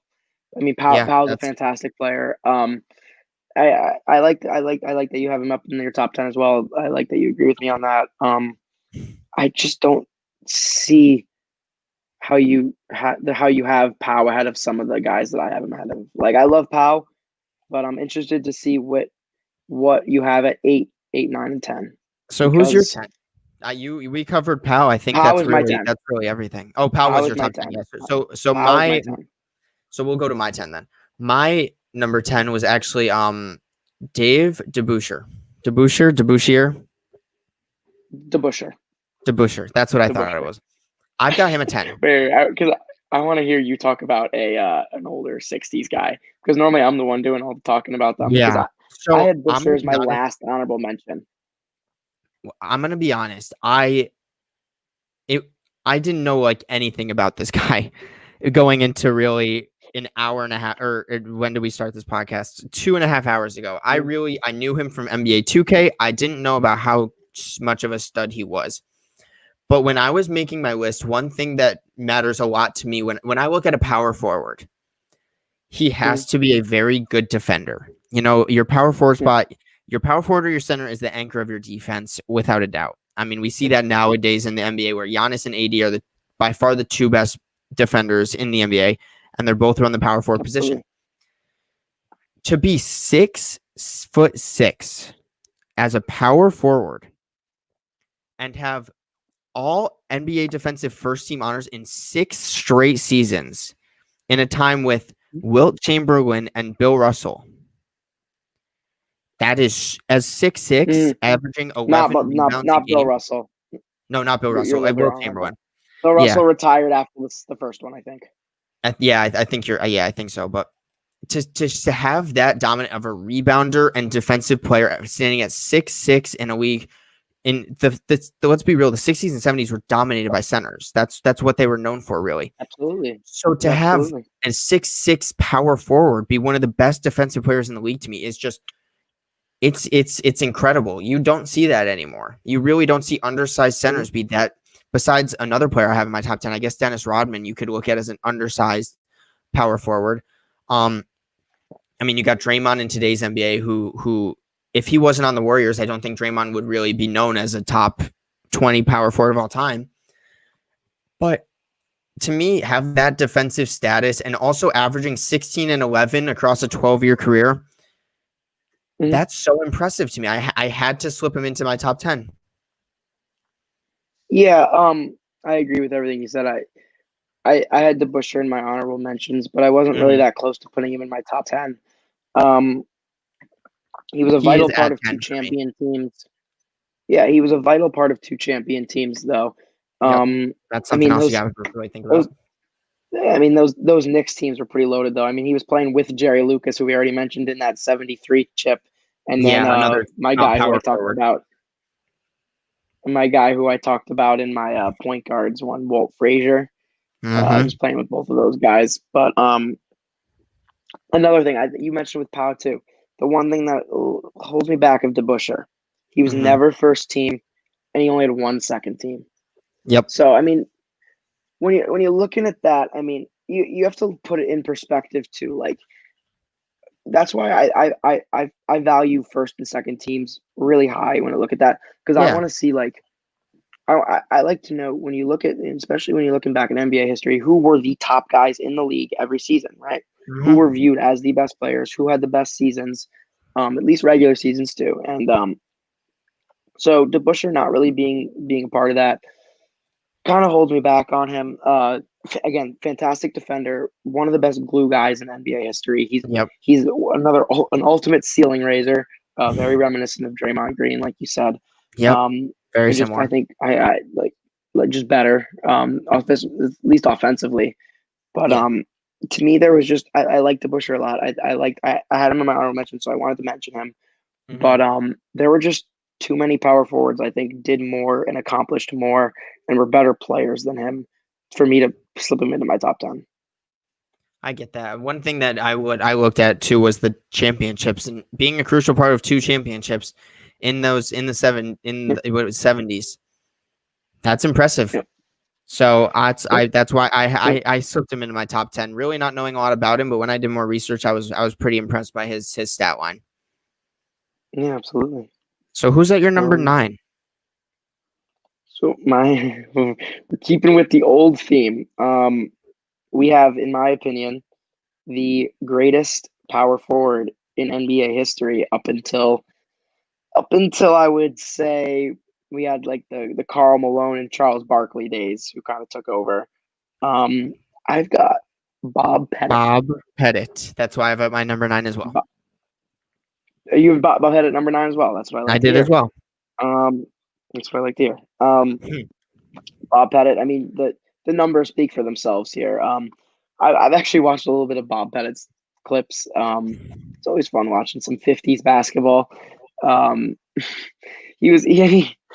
if you look at the just the accolades themselves, I mean, they speak for themselves. I mean, he won a championship in '58, 2 MVPs, first guy we've talked about on this list with MVPs. Yep. 11 consecutive All-Stars in the 50s and 60s. and 10, to me, the most impressive, 10 consecutive All-NBA first teams. This Yes, guy that is incredible. arguably a top 5 player in the league for 10 straight years. I mean, that's unbelievable. I mean, Yeah. especially when you look at big men. I mean, power forwards normally, the top power forwards normally don't have the most longevity. So to beat that good for 10 straight years So impressive. is incredible. I mean, even when you look at his numbers, he averaged 26 and 16 throughout his career. Again, this is another guy he won a championship too. You probably hope for maybe another championship when you're that dominant for 10 straight years. But I mean, one is very impressive. He would have won Finals MVP had the award existed at the time. But you can't argue with 2 MVPs as well. And yeah, I think again the only knock against him is the era he played in. Yeah. Bob Pettit. I wanted to put Bob Pettit higher. I really did. I did too, And but I couldn't either. I really did. I mean, the top 5 to me were pretty set in stone, and I Me wanted too. to put Bob Pettit six or 7, but I couldn't do it. There were a couple players who have been just as impressive, just in more recent eras. I would say more difficult eras. And I hate disrespecting the 50s like that because I hate comparing eras. To me, I like to just respect what everyone did across eras.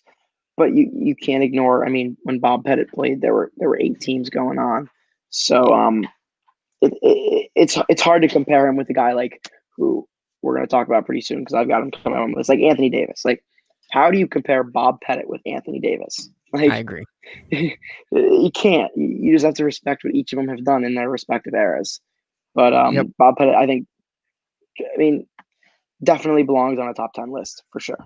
Yeah, I mean, whether you have him in the bottom or you watched him like some people might have, and put him a little bit higher. Of people like I had Pow Gasol ahead of him, and then I also have a number 8 spot ahead of him. There's just players to me that have had more success, and because of that, I'd have to put him at 9. But that does not discredit how dominant of a player he was for his time. I mean, only Wilt Chamberlain and Bill Russell have higher rebounds per game averages. And once again, as I said, rebounds per game for power forwards, that's rebounds and defense are some of my biggest things for a power forward. And he was the first kind of stretch 4, I guess you could say, who could actually shoot the ball.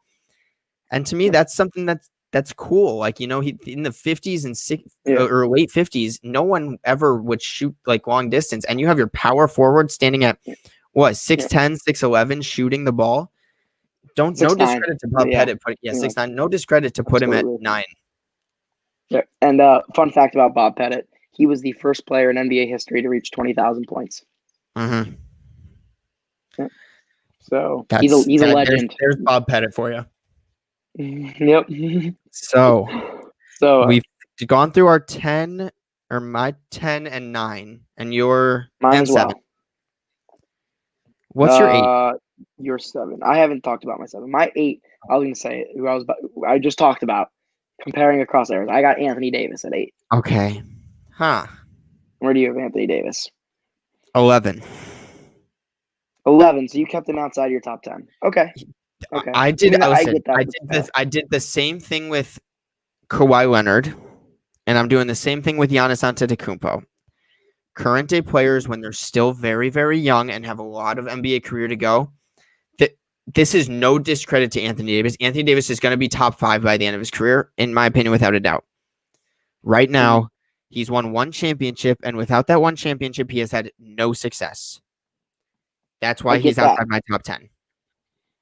I totally get that. But, okay, let me just ask you a question. Where do you have Dennis Rodman on your list? At my number 8 spot. 8 spot. Okay, so we'll talk about them both because I have Rodman at my 11. Rodman was the last guy for me to miss the list. So when I'm comparing a guy, Anthony Davis and Dennis Rodman. Yep. When I'm taking my top 10 power forwards of all time, I am taking Anthony Davis for my team 10 times out of 10 over Dennis Rodman.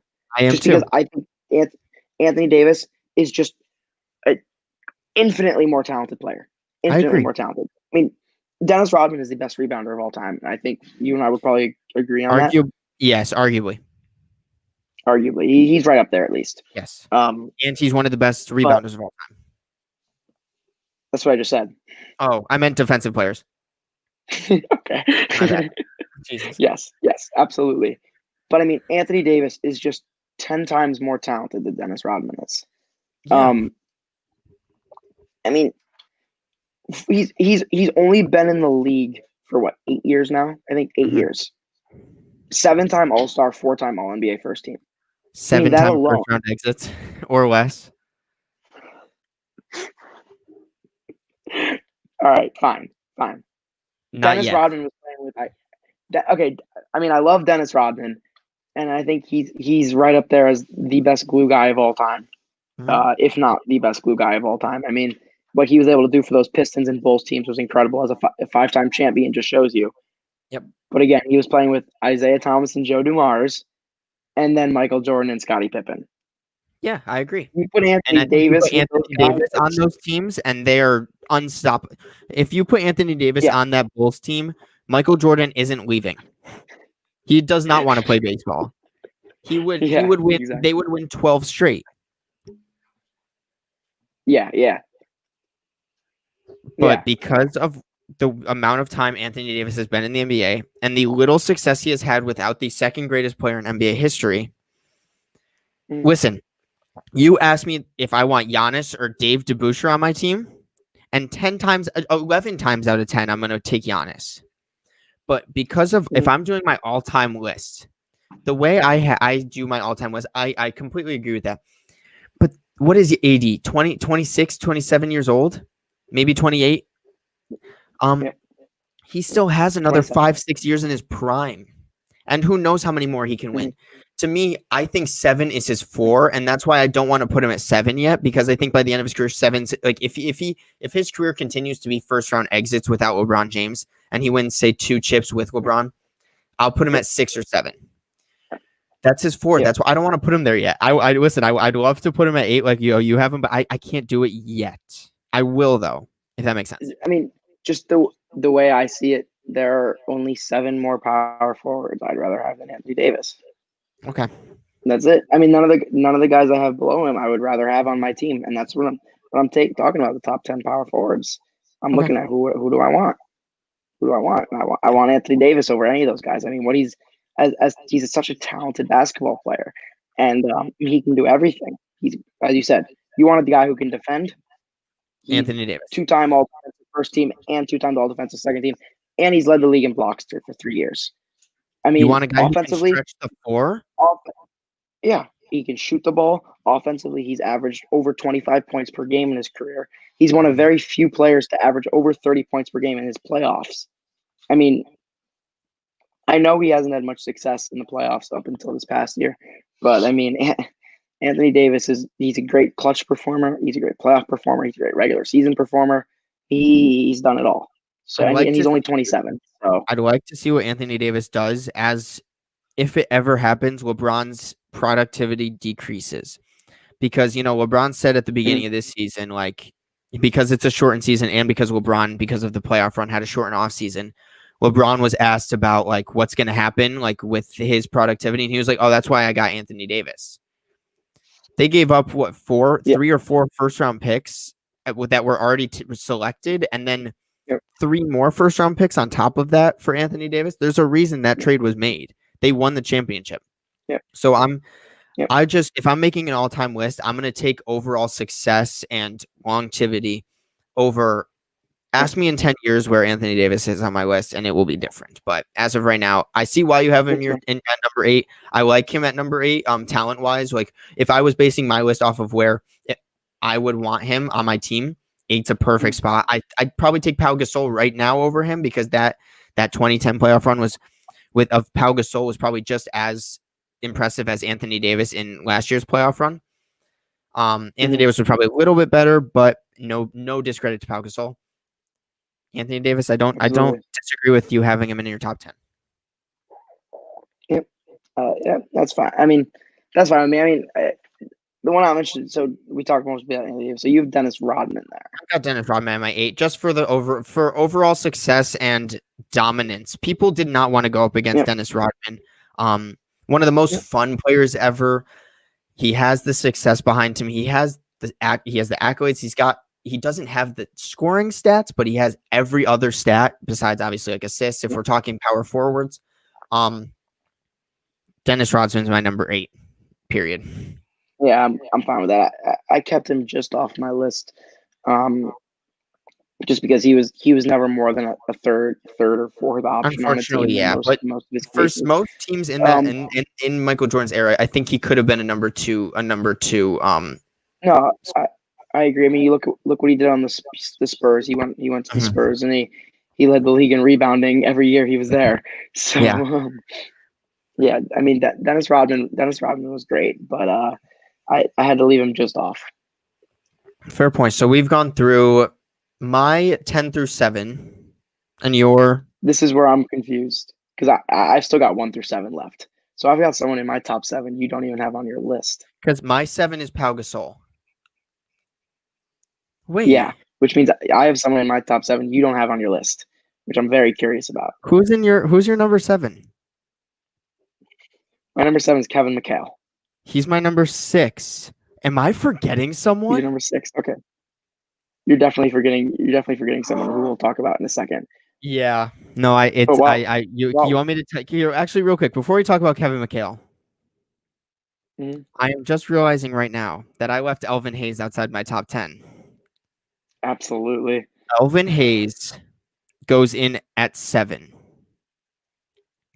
Okay. Pow is 8. Dennis Rodman's 9. Bob Pettit's 10. Dave DeBusschere is number 11. Anthony Davis is 12. Let me redo that. So let's go. You talk Alvin Hayes at 7. Or at your 6. I had Alvin Hayes at 6. Okay. I had Alvin Hayes at 6. Let's talk Alvin Hayes. Alvin Hayes, I think I think he's very under talked about when you look at his resume and what he was able to do on the basketball court. I mean, first of all, he won a championship with the Washington Bulls in '78, and he didn't win Finals MVP that year. I would put that in 2015 where Curry didn't win it. I put Alvin Hayes right up there as the biggest Finals MVP snubs of all time. Wow. Wes Unseld was great that year. Unseld was great. But Alvin Hayes was overall way more impactful to that team. And he, in terms of both impact and statistics, I think Alvin Hayes overshadows Wes Unseld. I haven't gone through and watched every minute of those finals, so I can't say for sure. But just from what I've watched and from what I've looked at, very surprised Unseld got Finals MVP over Hayes in that. But that aside, I mean, he won a championship as the best player on his team. He was the Bullets' best player that year. He was a 3-time first team, 2-time defensive second team. It wasn't quite first team, but it showed how great he was defensively. And then throughout his career, he averaged 21 and 12, which are incredible numbers. 21 and 12 throughout his career. And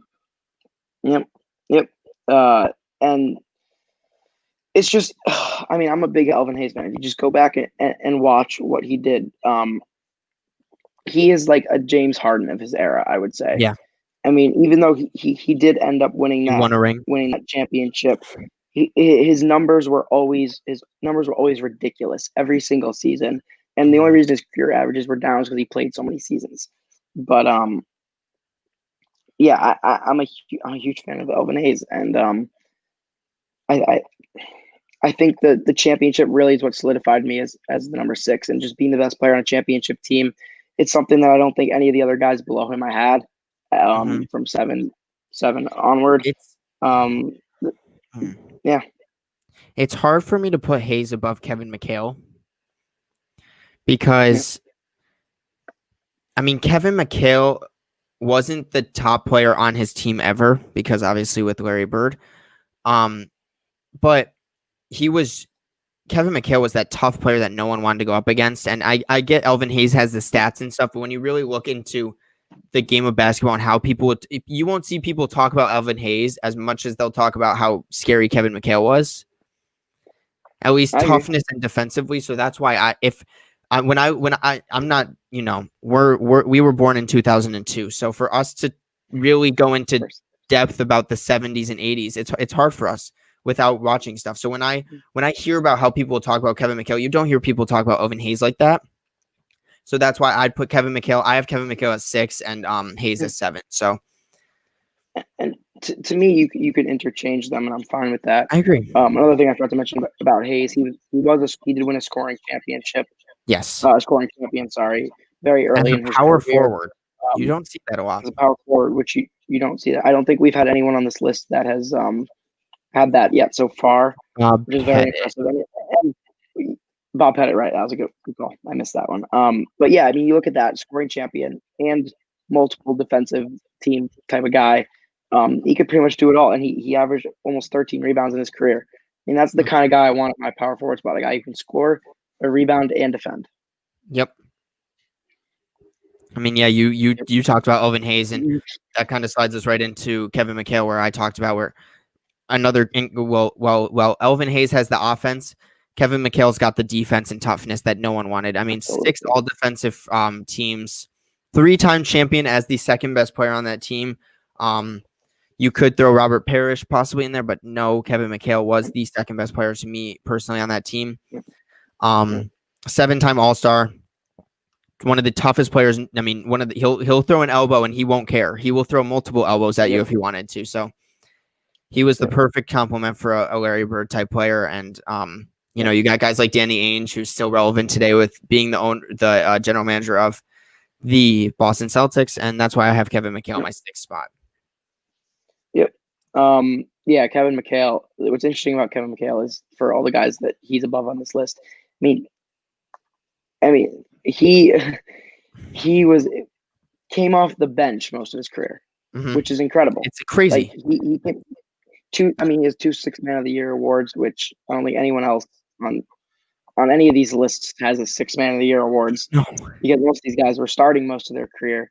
But no, the Celtics don't win any of those championships without McHale. He was absolutely essential to that team. And we were talking about second options earlier. McHale's right up there with Scottie and those guys. I mean, him and Bird were one of the best duos. He goes under the radar a lot. Yep. And then as Bird was starting to get to the end of his career, McHale was really taking the reins of that team, of that Celtics team. So I mean, he's a Celtic for his entire career. Easily one of the most iconic Celtics of all time. I mean, one of the best defensive players of all time. Easily top 10, 6, 7. Anywhere around there, I agree completely.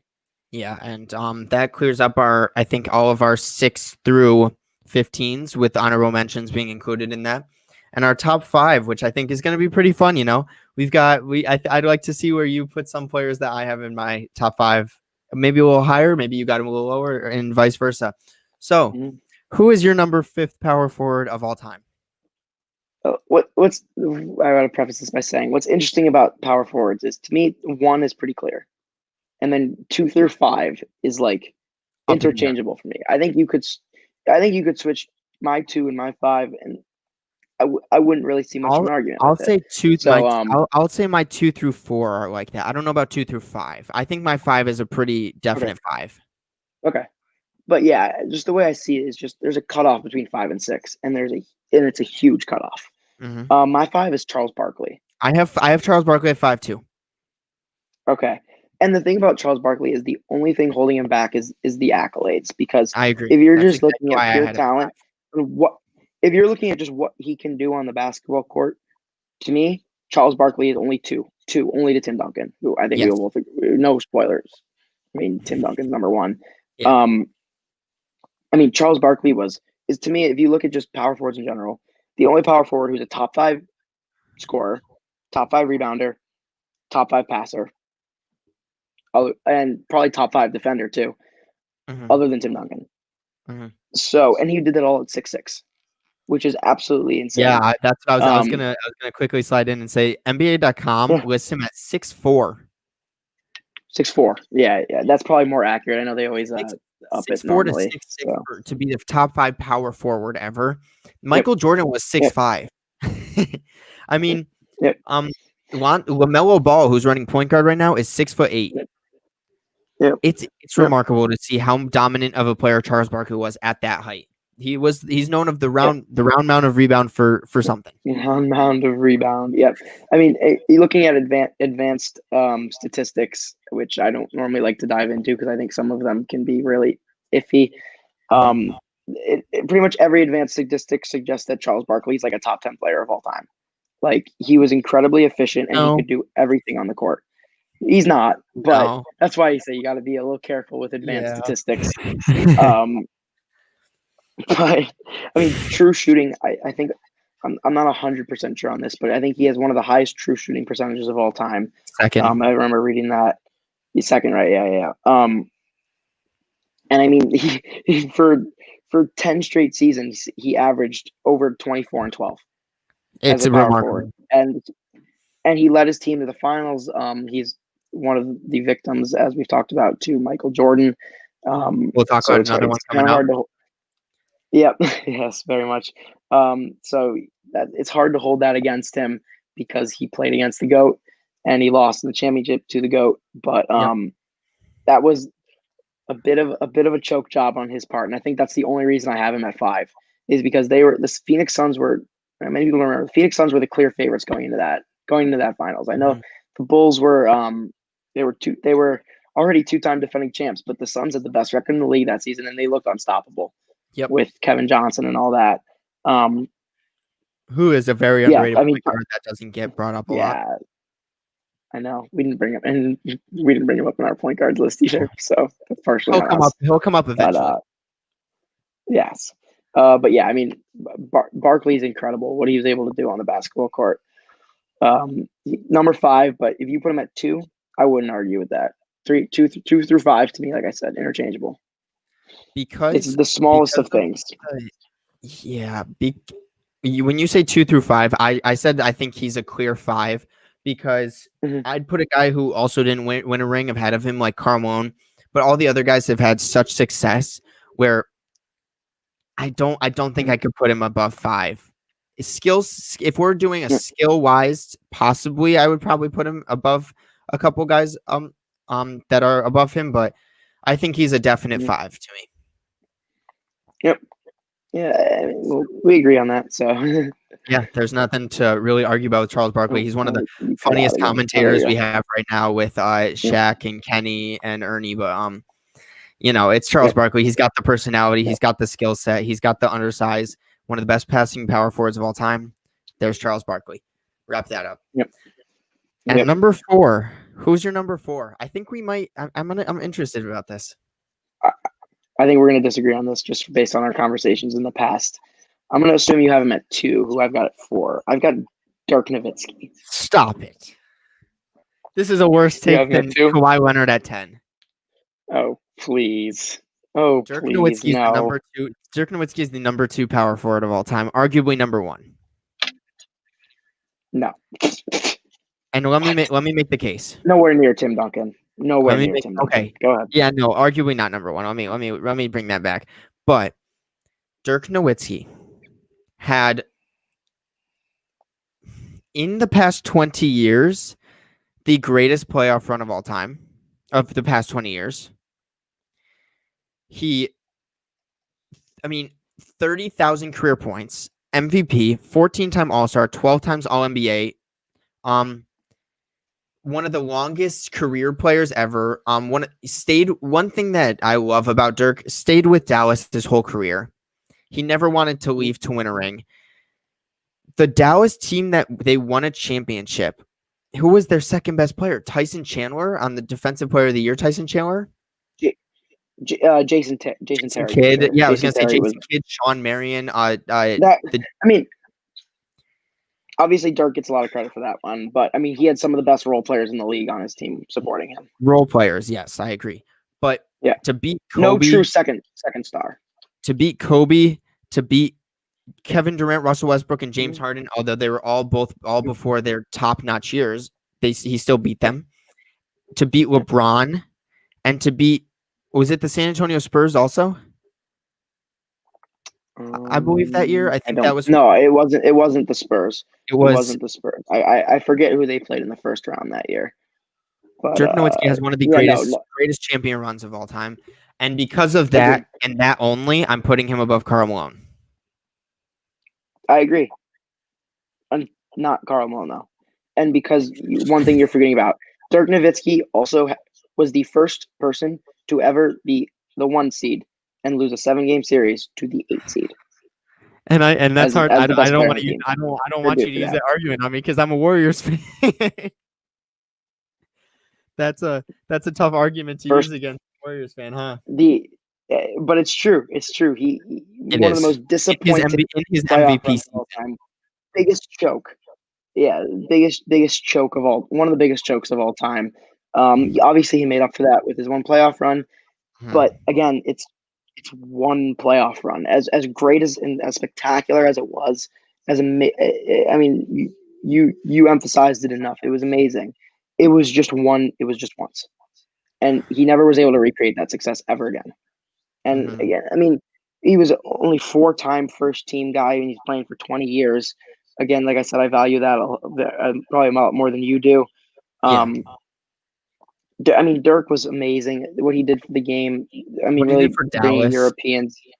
Yeah, really bringing Europeans into the game was spectacular. Like you said, that NBA Finals run was amazing. He had a great MVP season, but if he hadn't choked that one playoff run, I probably might have had him one slot higher. But he did, and I think the one playoff run can carry him far enough, but not into the top 3. I have him at I think to me 1 and 2 are almost undisputed. That's how highly I am on Dirk. I think I'll admit it, when I first started watching basketball, when I was a lot younger, LeBron was the guy that got me into the NBA. So when it was LeBron versus Dirk, I was actually rooting for LeBron. That was really the I mean, when I started being a Warriors fan, but when the Warriors weren't that great, I watched LeBron. And so I hated Dirk. And then when I really started to get older and look into him, the way he played the game, the way he could control the pace of a game with his fadeaways, and he was not a fast paced guy by any means.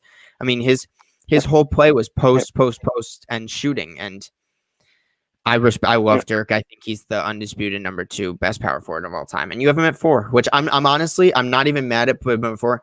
I don't think there's an argument to put Kevin Garnett above him, but you did. I think there is, and I'm going to make it right now. Let's hear it. So real quick, do you have Kevin Garnett at 3? 3, yeah. I have him at 4. You have him at 4. Okay. Kevin Garnett, in what Dirk was never able to do. Kevin Garnett was the best player in the NBA at one point in time, which Dirk never was. And that alone is what made me put Kevin Garnett ahead of Dirk. In the 2003 NBA season, Kevin Garnett led the Minnesota Timberwolves to the NBA Finals, which was maybe the worst team to ever go to the end. Besides AI's Sixers team. I mean, okay. Kevin Garnett was absolutely incredible in that season. I mean, if you just look at the numbers and what he was able to do with the horrible roster that he had, right? He had no second star on that team. I mean, Sam Cassell was kind of not really Zerbiak in his prime anymore. Wally Serbiak, right. And Kevin Garnett was able to lead that team all the way through to, I was mistaken, for Western Conference Finals, not NBA Finals. And he won the NBA, and he won the MVP award that season, 2004. And I mean, I really do think he was the best player in the league at that time. He averaged throughout his career 18 and 10, which was incredible numbers for a guy who played 20 something seasons. Well, I didn't hear what you said there. Oh, I just said yes. I agreed with you. Oh, okay. Yeah. Defensively, 4-time All-NBA first team, similar to Dirk. And then, but yeah, that's what I was going to say. You have to mention Kevin Garnett is the greatest defensive big man to ever play basketball. And you can see the defensive impact he has on the floor when you're just watching the game. Defensive impact, I will take him over anyone. Because if you're just watching him best defensive power forward. I don't know about big man. Okay. But he's top 3. Okay. He's up there. Yeah. Defensive impact, though, just the way, if you just watch, especially the Celtics team he played on, he would stand back and he controlled that whole defense. They all trusted him to tell them what was going on in the back. He stood in the back line and he was just talking the whole time.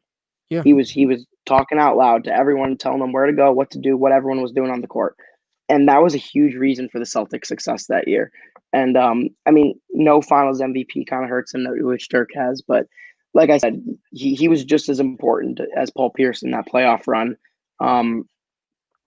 And I think that's a huge reason why I have him ahead of Dirk. Is just he was the best player in the league at one point, and the finals run that he had at the Celtics, while maybe not quite as impressive as Dirk, not the best player on the overall. finals. Yeah, I'll take Garnett. You said defense, right? I'll take Garnett's defense over and his rebounding over Dirk's scoring. Okay. Which is probably why I would take him ahead of him. It's really close. I think you have a good argument for Dirk, but I think the argument for Garnett can definitely be made. I like the argument that you made. The difference with these two players is the defensive side of the ball, with KG just being such a stud defensively and more within the paint kind of offensively, rather than Dirk Nowitzki, who's everything offensively that you could ask for, and not as much defensively. When it comes to leadership, the power forward position is known for these guys are, I mean, if we're looking at Charles Barkley, Kevin Garnett, Karl Malone, Dirk, and Tim Duncan, these guys are known for their leadership. That's what they did on the court. They were, not only were they dominant, they were just leaders on the court. And so to me, Dirk and KG are probably 2 and 3 when it comes to leadership. When it comes to the power forward position, I'd give Dirk a slight edge over KG just because he was the best player on his team when they won a championship. Not discrediting KG at all, but I see the argument made. Now I have KG at 4, and I actually have Karl Malone at 3, where I think you have Karl Malone at 2. Correct? I have Karl Malone 2. Yeah. Let's hear your Karl Malone argument. Unusual for me as someone who values championships. I know. I was gonna say it's unusual for me as someone who values championships more than pretty much anything else. But again, you gotta take the Michael Jordan effect, right? Yes. Karl Malone and that Utah Jazz team swept the Shaq and Kobe Lakers in 1998. 4-0, completely swept them. And this is a Lakers team just before they reached their peak. But I mean, and Kobe wasn't quite in his prime yet. He was probably about a year away from his prime. But I mean, Karl Malone was the one preventing it. I mean, they swept them. I mean, that's something incredible. And that's something no one else can say about that Shaq and Kobe Lakers team. Only Karl Malone and John Stockton were able to do that. Yep. Karl Malone has 2 MVPs, whereas Garnett and Dirk each only have 1. And another thing that as I've been mentioning, 11 All-NBA first team, which is 7 more than both Garnett and Dirk. 7 more than both Garnett and Dirk. And those 11 were 11 consecutive, which means for 11 consecutive years, Karl Malone was the best power forward in the league. To me, I mean, I'll take that any day. And he wins 2 championships if Michael Jordan doesn't exist. Yeah, I mean, so that's my argument. It's short argument, but that's all I got. No, I understand where you're coming from when you put the mailman at 2. I mean, he's one of the top scorers of all time in the NBA, with second on all-time leading scoring lists if LeBron doesn't top it in these upcoming years. I mean, him and John Stockton are probably, if I'm talking greatest pick and roll duo ever, I'm going to say that they're the best pick and roll. By far. Yeah, I mean, I guess you can make the Kobe Shaq argument, but no, I'm taking Stockton Malone in pick and roll, not talent-wise, in pick and roll any day of the week. And yeah, I have Karl Malone at 3, and I tend to take in championships. I think a little bit more where you 2 all NBA first teams, and I even put Malone over Garnett, with Garnett having the championship. So, I mean, that Malone's just a freak of. I mean, he's a freak of nature. Never win a ring. Yeah, with that, yes, I agree with that, and so. Without a doubt. I like your argument for Karl Malone at 2. I think again, I think with that 2 through 4, even possibly if someone's a big Charles Barkley fan, that 2 through 5 can mismatch depending on what a person values over someone else. But absolutely. But there's a big but here, because without a doubt, Tim Duncan is the number one power forward of all time. Easy. 5 championships. We won't go too in depth. Yeah, no, because I think people are more interested on where we put him on our all-time list. Yeah. Fundamental. And we're running out of time. The best fundamental player of all time.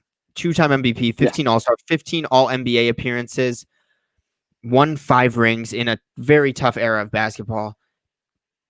I mean, yes, he had Tony Parker, Manu Ginobili, and Kawhi Leonard for some of them, but Tim Duncan was undoubtedly the best player out of all of those players. Except for if you want to put Kawhi as the better player in his last ring, it's Tim Duncan. Yeah. I'll leave with one thing to say about Tim Duncan, and that's he was one Ray Allen shot away from tying Michael Jordan's 6-0 record in the finals. I'm a huge Tim Duncan fan. Again, I'll talk more about him in the top 15 list because, again, he's another guy I'm probably going to have higher than a lot of people would expect. Mm-hmm. But I mean, great. I think arguably the greatest leader in NBA history. Tim Duncan was fantastic. He could do everything on the court. Like I said, great top 5 power forward scorer, top 5 power forward rebounder, top 5 power forward passer, top 5 power forward defender. I mean, Tim Duncan could do everything on the court. And I think it's pretty undisputed at this point that he's number one. There's hope that current day players like Giannis and AD could possibly reach that status depending on the rings and stuff. Yep. But to me, as of December 29th, 2020, Tim Duncan's the undisputed best power forward and will probably for sure be hopefully a top 6, 7, 8 player, maybe even higher on someone's list of all time. And that, ladies and gentlemen, wraps up our top 10 small forwards and power forwards of all time. It's been a fun 2 hours. Thank you to everyone who's joined us. It's been a lot of talk. You know, I think in this podcast, we talked a lot more about the older eras of basketball, which is fun. Sure. You don't really hear about that as much, when we're talking about. So the power forwards list definitely a little bit more, but it's always fun to talk about 50s and 60s when the ABA was still a thing. That's really all I got to say. Catch us next time. Wait until you get me on the topic of centers. I was gonna say, wait till you get me on the topic of Wilt and Bill next time. It'll be fun because let's see if we disagree with Wilt and Bill. Let's just say Wilt's the better 2K player because, oh boy, do I know Wilt's the better 2K player. And you can't disagree with I'll agree with you on that one. Thank you to everyone to tune in. Once again, thank you to I-95 Sports Network for having us live. Thank you to everyone who tuned in. Thank you to everyone who commented, especially Jack. He commented a lot on our things. Thank you to him. Yeah. And catch us next podcast where we discuss our top 10 centers and top 15 players of all time. Centers should be fun, and top 10 players of all time will be even more fun. Oh yeah. I will keep you updated on my Facebook page on when it ends up happening because we're kind of all over the place. I'm going to be moving back to college in the next week, and Zach will still be in Florida for the next week. So we'll keep everyone updated on my YouTube, Instagram, and everything, and Facebook page. Yep. Got anything else to end off with? Nope, that's really it. The centers should be more interesting because I think the centers is the first one where we don't have a clear-cut number one. Exactly. Thank you to everyone for tuning in. This has been Hunter Metnick and Zach Vinci in the M.V.P, a.k.a. Metnick and Vinci Productions NBA podcast. And we will catch y'all next time. Peace.